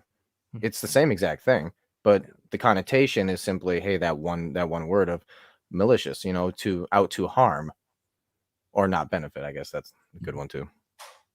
Yeah. No, I agree. I agree. Intent is certainly a big component of it, for sure. Let's get in here. I can take my jug of water and I can manipulate the soil by pouring the water on the soil over the carrot seeds that I manipulated into the dirt, and then I can go and I can manipulate, some chick that I'm fond of by, like, I don't know, giving her a hug or something, or telling her she looks pretty when I think she looks pretty, and then I can go and manipulate my mother and my father by reminding them that I love them, so that way they're forced to feel, happy, positive emotions. It's just like the word manipulation. I think people, like, the next time somebody says, like, oh, you're manipulating me, and it's like, yeah, of course I am, and I'm manipulating the rest of the world around me too. And it's like, this is the world that we live in. If you think I'm doing something bad, then don't let me manipulate you. It's like everyone is a free and sovereign human being, and we each get to determine, like, what level we interact with the world. And if people get mad at you because they think that you're manipulating them, then what they really should be doing is taking a look at themselves and saying, hey, do I like what this person's doing? Should I cut it off or not? Because, like, at the end of the day, everyone's in charge of how much they interact with the world that's around them. And if they don't like something that's going on, then it's like, it's up to, like, if anyone doesn't like what's going on around you, then it's up to you to, like, stop what you're doing and go do other things. Don't complain and be like, man, you're manipulating me, because by, like, in that very statement, you're attempting to manipulate someone else by stopping them, like, doing. And so it's just this all big thing, and just people are being infantile, and I don't know. Well, you're trying to manipulate me to agree with you. I 100% am. I'm conducting sales right now. Everybody that's listening to me speak, I'm trying to sell to you the idea that I'm right and you're wrong. Or maybe not that you're wrong, but at least you guys should be on my team, because my team's the better team to be on, because then you can go around the world and, like, have a good time and interact with people in positive manners, Yeah. So that's my thoughts. Manipulate everybody, but do it for good, and do it in line with, like, the things that they want, if those things are also in line with what you want. And if they're not, so it's like, you can either go along with everyone or you can go against everyone, and it's just determine what you need to do, and cut people out if you need to, and bring people closer if you need to. That's what Nate was trying to say. The manipulation is about intent. For sure. I'm kind of agreeing with everyone. Go ahead. Yeah, Sorry. I gotcha. No, you're fine. I wanted to add in that I'm kind of surprised that people would put a review out there. They say that this book is teaching you how to be manipulative, because he he does mention it quite a few times to be genuine, to be as genuine as possible, and to just live in a way that's not so egocentric, not so focused on yourself, to be just like open to actually being people with other people. And I feel like he really tries to give examples that really show that. But I mean, I guess I could see where people are coming from if maybe they've only, given it a quick once over and not really tried to understand it. I guess that really goes back to you really have to be able to dig into it. You have to be able to understand it. On that note, Mrs. Producer, you ever heard of the term abstract scientist? I don't think so off the top of my head. So that's a term reserved for the people who like to think that they're smart. So they go out and read the abstracts of research papers, and they present the information to you like they actually went out and did the experiment and read the whole paper. But all they read was the first paragraph, right? I think the bad reviews that we see about this book, about like, oh, this book is about manipulation, those are the people who maybe read the Spark Notes version of this book. Right? Good point. Could be. So that's at least that's where my head is at. That's a fun new term to use, the abstract scientist. I like that one. I did want to add something to something that you brought up, Zenith, about not letting it, like what you learn in here, if you do master it and you do get really good at it and you start getting the results that they talk about in the book, not letting that go to your head. Because the way I actually found out about this book, I knew somebody, from a long time ago now, and he's the person who actually gave me the suggestion. And he was a jerk. Like, that guy was really just rude to everybody. He legitimately thought he was better than so many people. Like, you could just read it and everything he did. But when I got him to actually speak to me like a human and not like I was some lesser being for him to kick dirt on, because that was how he acted towards people. It was really bad. But when I actually got him to talk to me, he's the one who actually recommended this book to me, and he's talking all about how he can't walk across a room. It takes him 3 hours to get through a room because everybody wants to talk to him. So in that, in that sense, he really, really, really did think he was better than everybody because he was good at doing these things. So there's definitely a little bit of a balance there, I would say. There's a good example of a person who read Carnegie's book and used his abilities, right? Because he obviously was very skillful about applying these concepts that he read and used it for evil, right? So yes, exactly. It's his evil superpower now. Mm-hmm. Yeah. Fair enough. I bet you he's getting his goals accomplished, though. Last I heard, he actually kind of disappeared. I haven't heard from him in a really long time, but last I heard, he was starting a family, I think, actually. So I've heard nothing about his business, though, so I don't know where that went. Well, interesting. Will, I think you have a protester in your house. What's going on over there? Mr. Pumpkin is one of my favorite cats, and he's that's the cat that's disappointed that there's not a small child dumping the catnip everywhere. Could be. I'm honestly not sure where that story came from. I don't know if it's based on a true story, if it was or what. But I guess we'll never know because Sam's throwing his hands up in I don't know signal. Sam, by the way, what'd you draw on the whiteboard there? Oh, this is the chart recommended by somebody in the chat recommended. I don't remember him. Yes. The F around and find out chart. Yes. Yeah, I saw that, and then you started writing it out. That was hilarious as hell. And then it was improved vastly by Will's artistic talent, which actually is quite nice. Which he's most now people don't see apparently that side of deleting. Will, but he's very, very artistic. Will is undoing his good work. What do I, Will? No, he's Why? amazingly artistic. He can just delete that shit instantly. That's great. Hey, you guys owned a you had viewer ownership to limited edition artwork, and now it's gone. Is that an NFT? Or he rug pulled are we us. an NFT right now? Yes, 100%.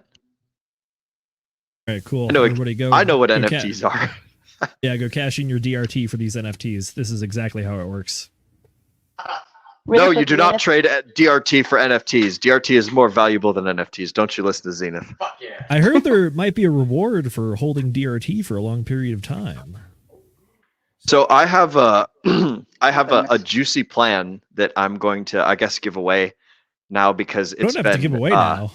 Well, no, I'm ooh. He manipulated you. Should we tease it? Should we tease it? I think I'm gonna tease it. All right, so I have a plan for an NFT giveaway. I've got 3 super cool NFTs that I want to give away to reward people in the Degen Roundtable token sphere of all 69,420,404 coins that are in circulation.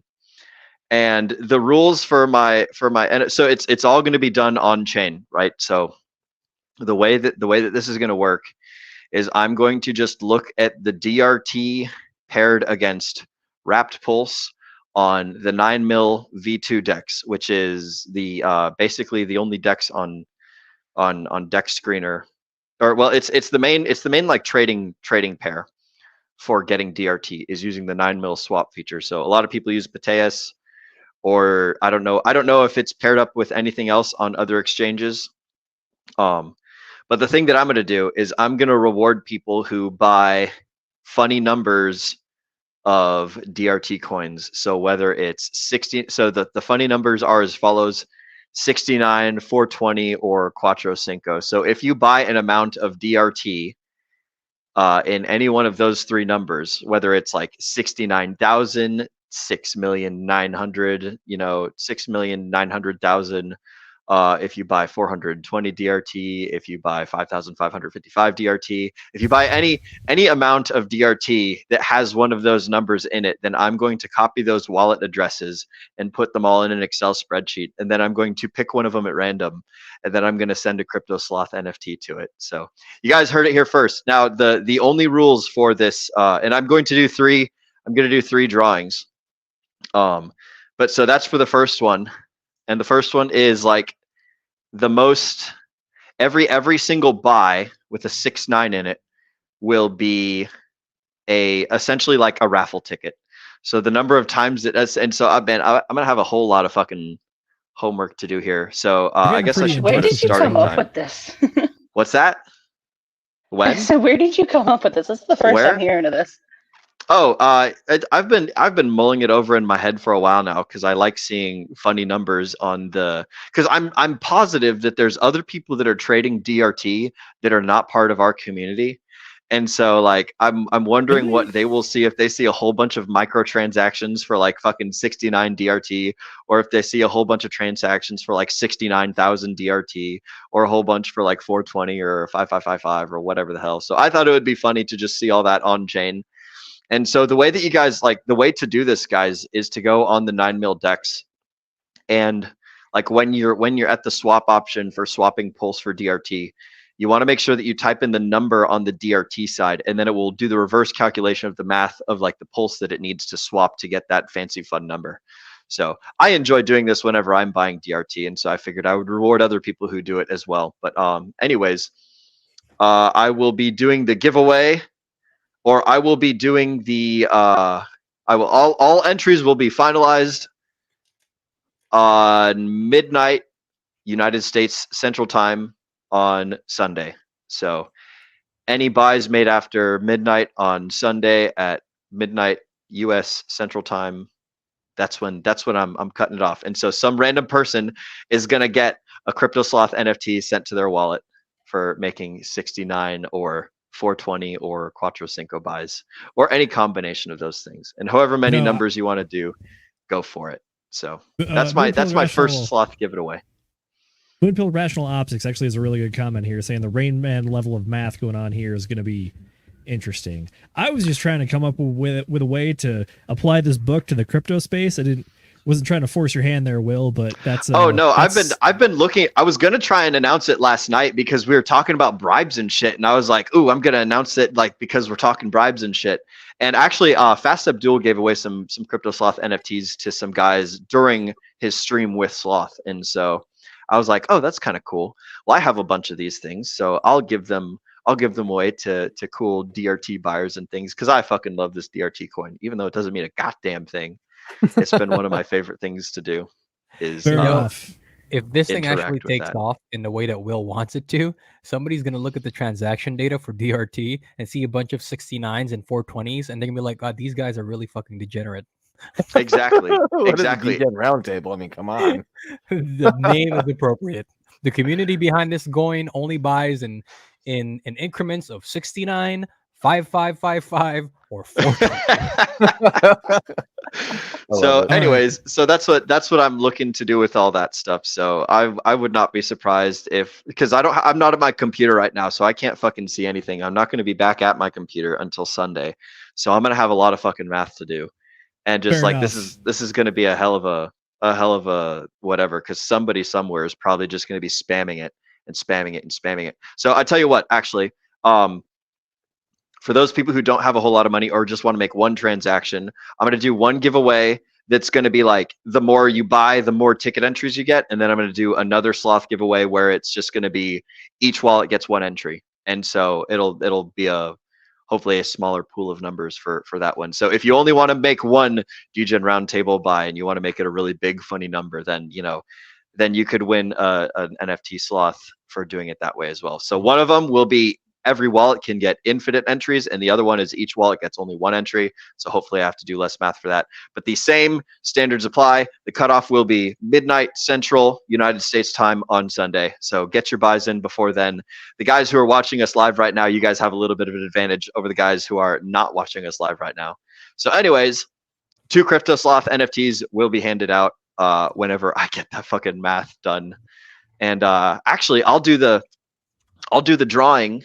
I'll do the drawing for it live. I'll get all the numbers and stuff compiled. So like you've got from today until Sunday. So the rest of tonight, then all of tomorrow, and then like most of Sunday, and then boom diata, baby. 2 people are Sounds gonna good, get brother. some sloth NFTs, which Appreciate are all it, Master. sold out. The only way to get them is by buying them off of a market or by getting them through silly fun drops such as these. So anyways, Will, sounds like a hell of a master plan. I'm going to get us back on track here a little bit. yes, And kick it over to let's Nate. do that. Nate, I hear you have our final topic for the evening. What you got, man? Well, see, not only has this book, like when I'm reading the book or listening to it, I've listened to it 3 times. The most hilarious thing is that I myself, I don't really remember the stories too much. And the reason why is because as a little bit of an awkward guy, growing up through my life, not really knowing how to communicate properly, I would say, I took this book and I really tried to, like, when I was reading through it, I was like, so how can I apply that to my life? How can I apply that to my life? And so whenever I'm thinking about anything having to do with the book, I'm thinking about the actual concepts themselves, right?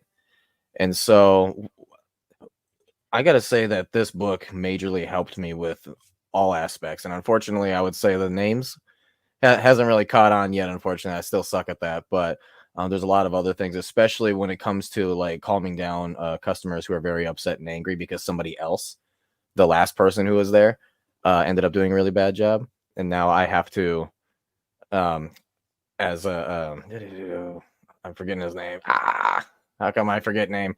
But in the chat, he mentioned how oftentimes like just admitting a mistake or whatever will diffuse, like a bomb, diffuse a bomb. Alan, Thank you, Alan. I forgot your name. I'm sorry. Jesus. But yeah. So I've noticed that really helps out quite a bit.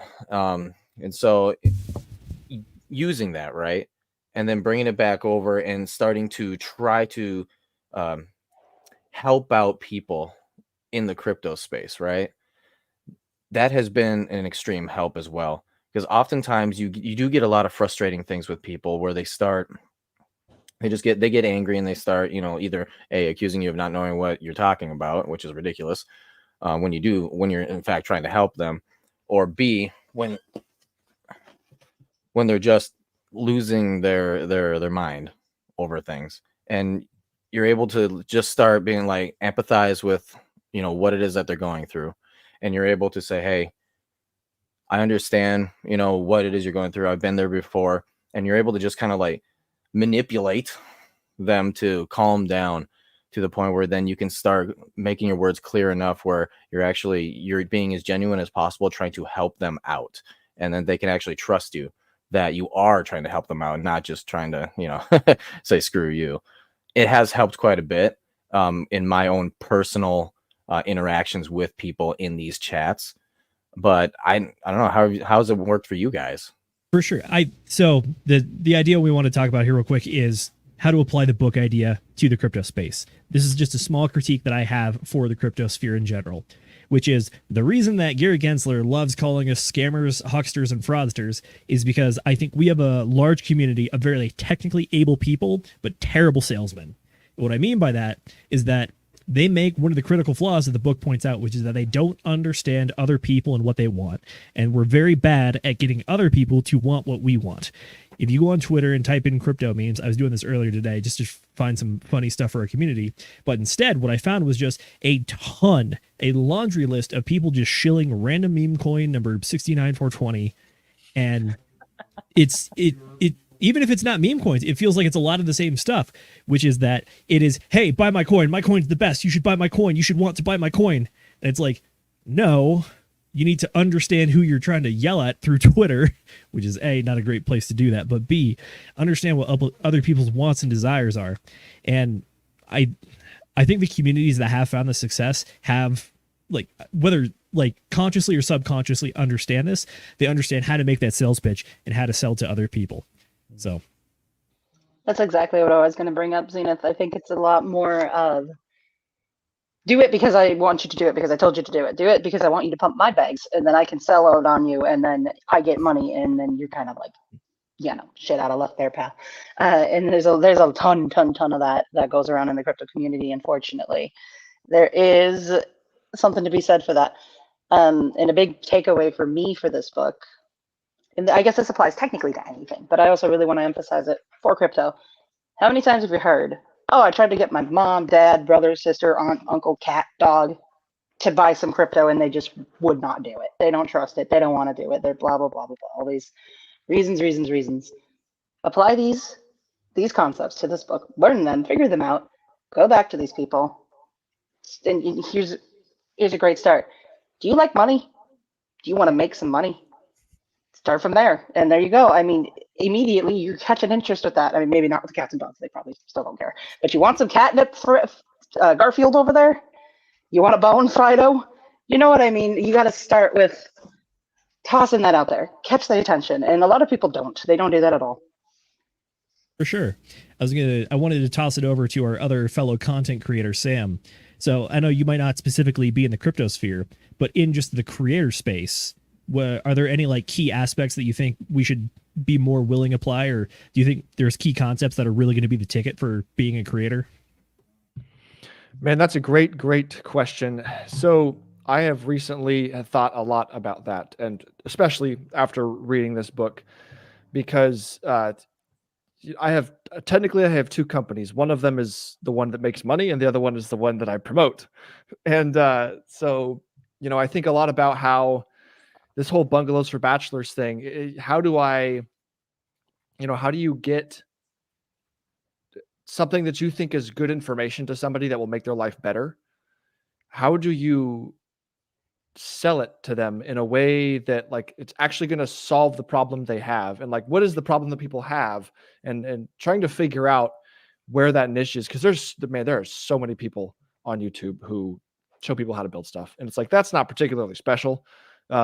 So you really got to think about what is the piece that is missing that people want, that people might not even know that they want yet, kind of like Apple, right? And then not only that, but how do you get their attention so that they want to buy a shiny thing and then give them more than what the shiny thing is, right? Because that's kind of what it seems like has taken me to buy some particular products that have been very beneficial for myself. I saw the shiny thing and I was like, well, I guess I'll pull the trigger on the shiny thing. Because when it comes down to it, a lot of people not always, but frequently they will want a thing, but to pull the trigger on the money, especially if you don't know what that number is, and then you see it and it's like, oh, that's a little bit higher than I thought it would be. It takes a lot of salesmanship and a lot of marketing and a lot of knowing what that person wants to get them to pull that trigger.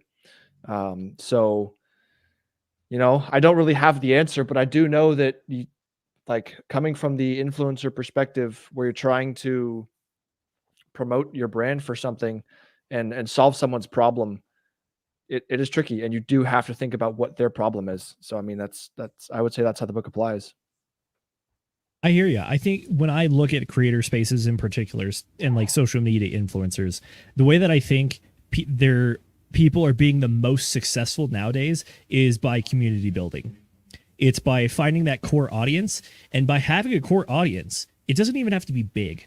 But when you have that audience that you interact with a good bit, you understand who they are, and you've taken interest in them just like they've taken interest in you. So that's why I see a lot of those small, it's like, again, it doesn't even have to be big. It's just small groups. It's people that understand each other, and they all feed into it. So that's how you really tap into that. Jay, as a part of our community here and also the salesman, what do you think about that?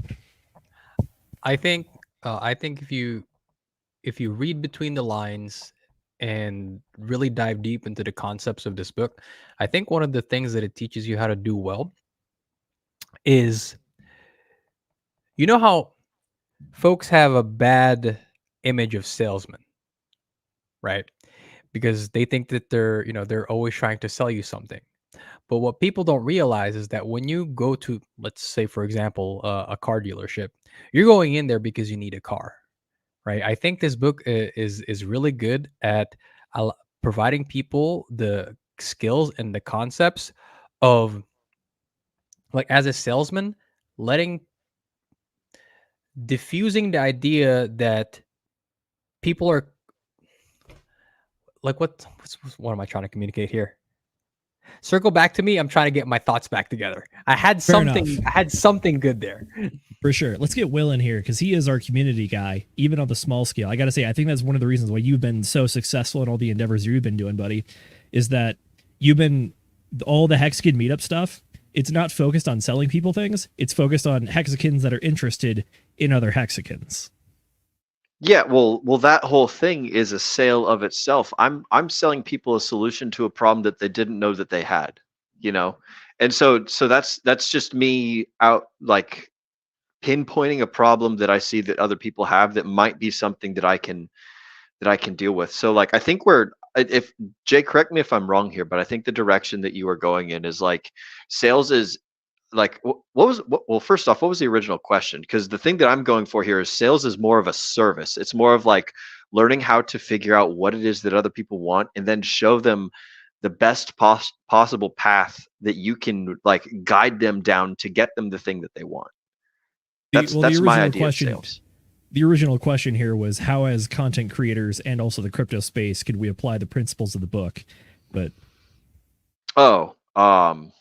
well, shoot. I mean, the whole principle of the book is developing positive relationship with people, so that way you can, like, then have more positive relationships with people. If you're a person who doesn't know how to interact, like, with folks in a way that they like, then they're not going to interact with you. Like, if people don't enjoy watching the Degen Roundtable, then they're going to stop tuning in. If people don't enjoy, like, watching whatever, X, Y, and Z stream, or watching X, Y, and Z TV show, or listening to the radio, or doing this, that, and the other thing, if they don't enjoy it, if they don't see the value in, like, them spending their attention and their focus on it, then they're going to walk away and they're going to do something else. So the thing that you have to figure out is, like, can I deliver something that other people want that's also like parallel to what I want and, like, what I'm good at? Like, what problems am I solving? What problems do other people have? And how can I like bring a solution to that? And all of that is effectively sales. True. To go back to Jay, I think Moonpilled Rational Optics actually threw a comment there to help you out. Going back to your car salesman analogy, he says they assume that a salesman is always out for a selfish reason so much that they would take advantage of the customer. Mm-hmm. He's got it right there. So I actually wrote it down now so that I don't lose my train of thought. So where I was going with it was that the book, within the context of sales, and more specifically the car salesman thing, right? The book shows you really well how to convince people in sales that you're not trying to sell them something for your benefit, but that you're actually trying to sell them something for their benefit, right? And like I said, people come in when they're trying to buy a car initially assuming that this person is going to try and sell me the most expensive thing, right? You as a salesman is obviously trying to also get the sale, right? Because that's going to benefit you. But what this book does is, like, one of the main concepts is identifying other people's wants and desires. And if you apply that in your job as a Carl salesman, what you're going to do is you're probably going to have a higher likelihood of getting the sale, right? So that's benefiting you. But you're also going to be able to convince that person that what you're giving them is something that's going to benefit them. That you're not just trying to send them off the lot with the highest ticketed item, but it's actually something that conforms to your needs and your budget, right? You didn't send them out the lot with a Ferrari. You identified that, hey, this person, what they want, what they desire, they need something that's practical, something that's efficient in gas and mileage, something that's maybe safe for their, like for their family because they have kids. And then instead of sending them out with like a Ferrari, you send them out instead with like a Toyota 4Runner, that can fit a family of 5, that has good mileage, has good gas economy, and that's high safety rating, right? So not only did you get the sale, right, but because you identified what they wanted and what they desired, you sent them off with something that they actually needed, right? So For that sure. was And then talking about, so you're talking about being genuine at that point, right?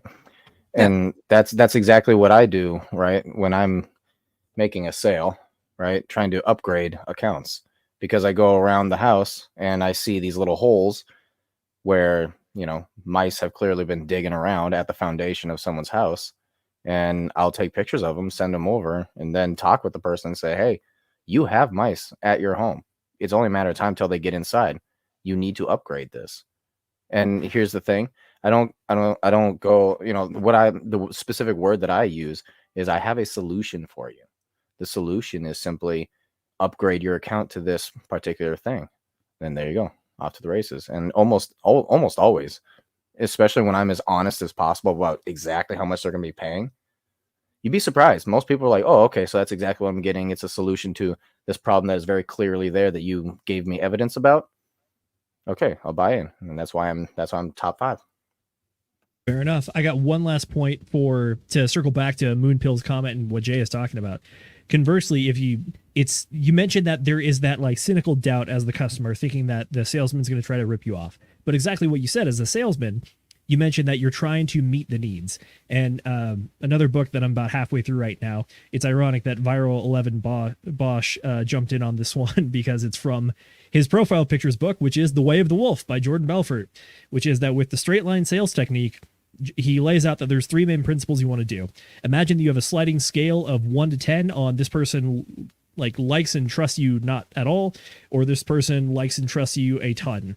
And the 3 categories is they have to like and trust your product, they have to like and trust you, the salesman, and they also have to like and trust your brand or company. You got to get all 3 of those as close to that 10 point as possible so that you have the greatest chance of actually converting someone to a paying customer.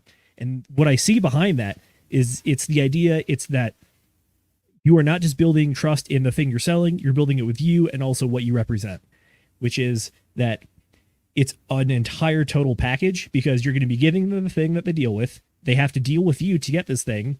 And if something goes wrong with this thing, they have to either come back to you or the company. So I got. All right.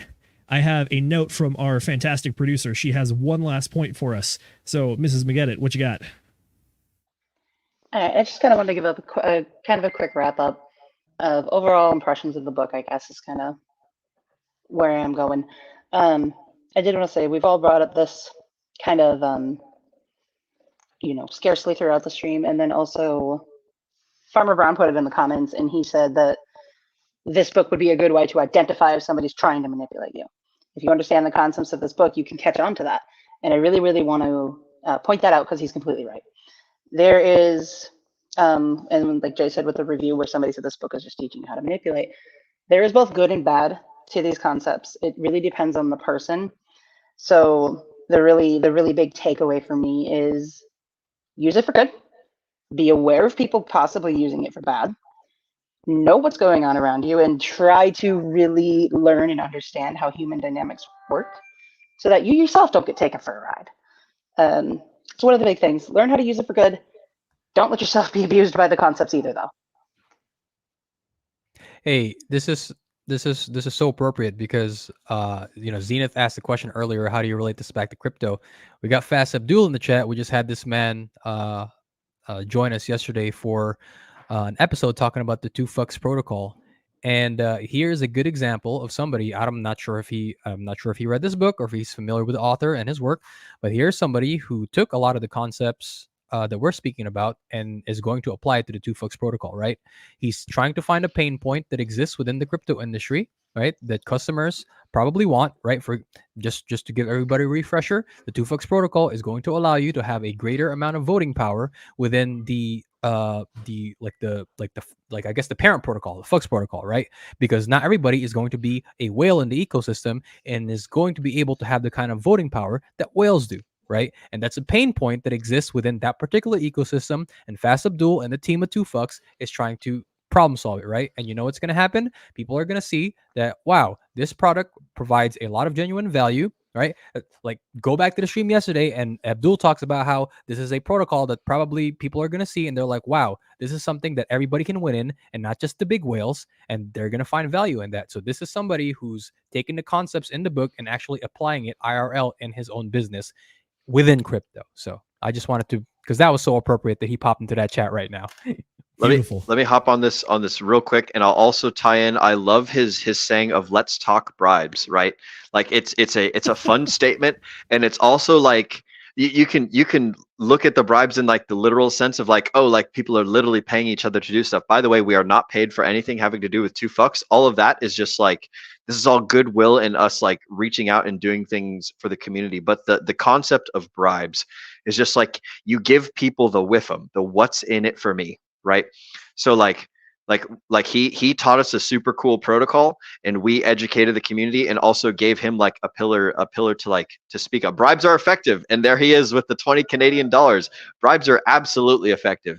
If you pay people to do good things, then people will be happy to do good things. And like, you can either pay them in money, you can pay them in favors, you can pay them in attention, you can pay them with knowledge, you can pay them with like your time. There's many ways to pay people and to bribe people, but big shout out to Fast Abdul. He's got a system that works very well.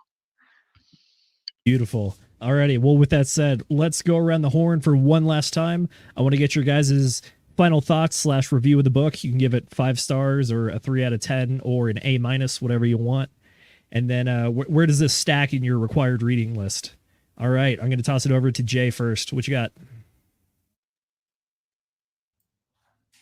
I think I wouldn't know where to stack it in my reading list, because there's I actually would not say that this belongs in my top 10, because I have quite a few books in here that I own personally, that the reason why I have them in my library is they belong in my top 10, but certainly worth the time and the investment and money if you're going to buy this, right? A lot of the concepts here are they are a bit outdated, but they still ring true. Like we mentioned earlier, you just have to learn how to read between the lines, not take it so literally. But yeah, this is certainly a valuable resource to not only involve your interpersonal skills, but as Farmer Jay in the chat mentioned, as Mrs. Producer mentioned, it's a great way to identify if somebody is trying to leverage these techniques on you in a malicious way. So I think certainly up there as far as like required reading is concerned, right? Great for Perfect. interpersonal relationships. Beautiful. Where can the people find you, Jay? As always, you can find me at X on _P90 Hex, on Instagram at agent_J Shroth, and in that Telegram where you could scan that little barcode if you'd like to join us and receive all the alpha that we drop there day to day. Go ahead and please scan that. As always, thank you for joining us. We know that time is your most valuable asset, and we appreciate that you spend it here with us on this wonderful Friday evening, especially if you spend it with us since Sunday, because we streamed like straight from Sunday to today. So thank you guys been busy. We've been busy. So thank you guys for doing that. I'm going to go ahead and throw it over to Sam right above me. Where can people find you, brother? What can we expect from you? What are you working on? Thoughts on the book as well? Yeah, so all of those things. I think the book was a solid like 3 out of 6.75. And, you know, it's if you take nothing else away from the book, then you ought to like literally try to win friends and influence people here. Like, why are we all here? Like, we're here because I think we like each other. and we got a great chat. Love you guys. Thank you guys for coming out and enjoying the show. We're all growing a community here, and yeah, like, subscribe, and hit the bell button, all those things. So if you take nothing else away, just like make everyone's lives better. Make your life better. All that good, fancy happy talk. Perfect. Yeah, but if you want to find me on the internet, you can check me out on Instagram, samuel.d.stevenson.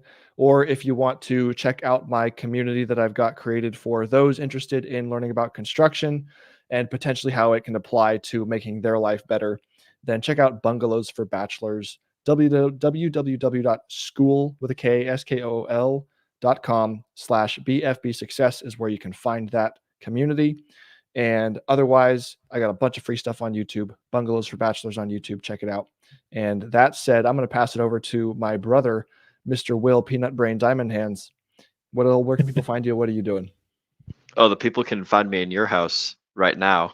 But other than that, you guys can find me at this Telegram chat that I created, t.me/hex_meetup.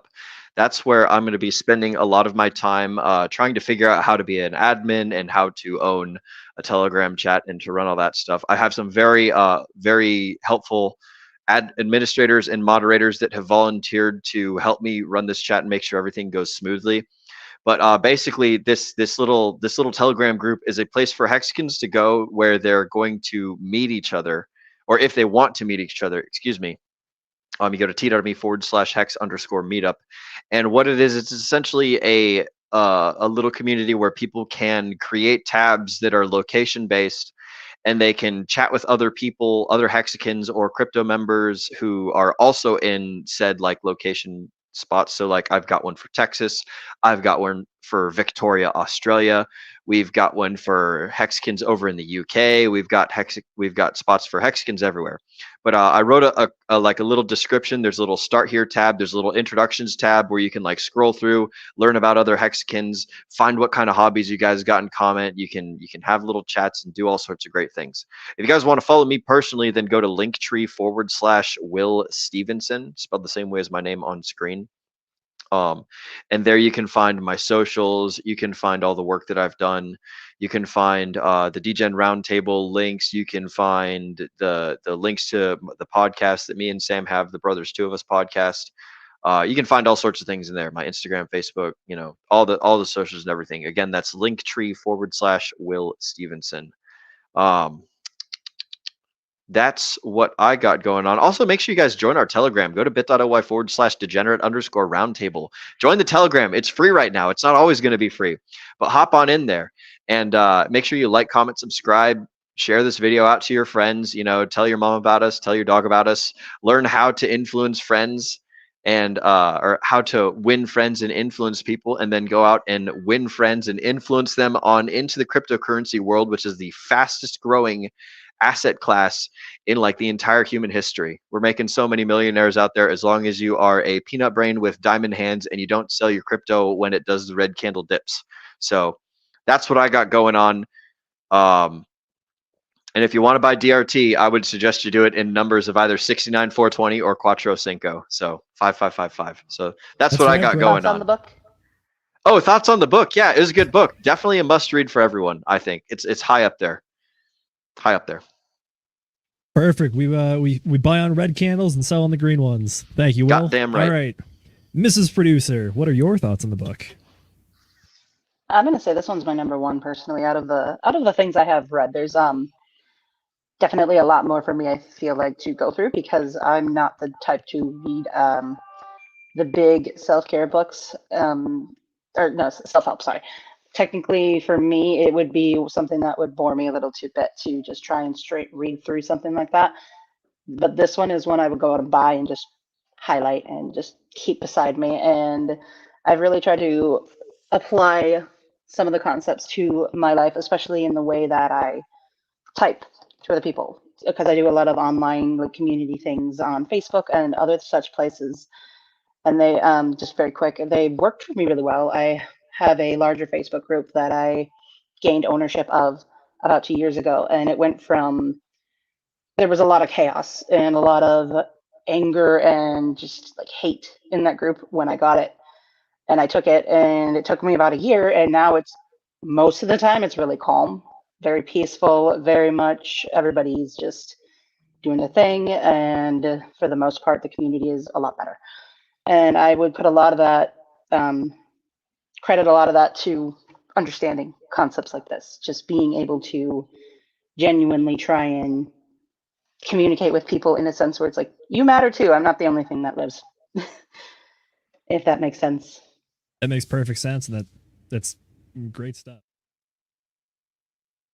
Would you like to shout anything out lastly, or should we pass it over to your other half? Oh, actually I do.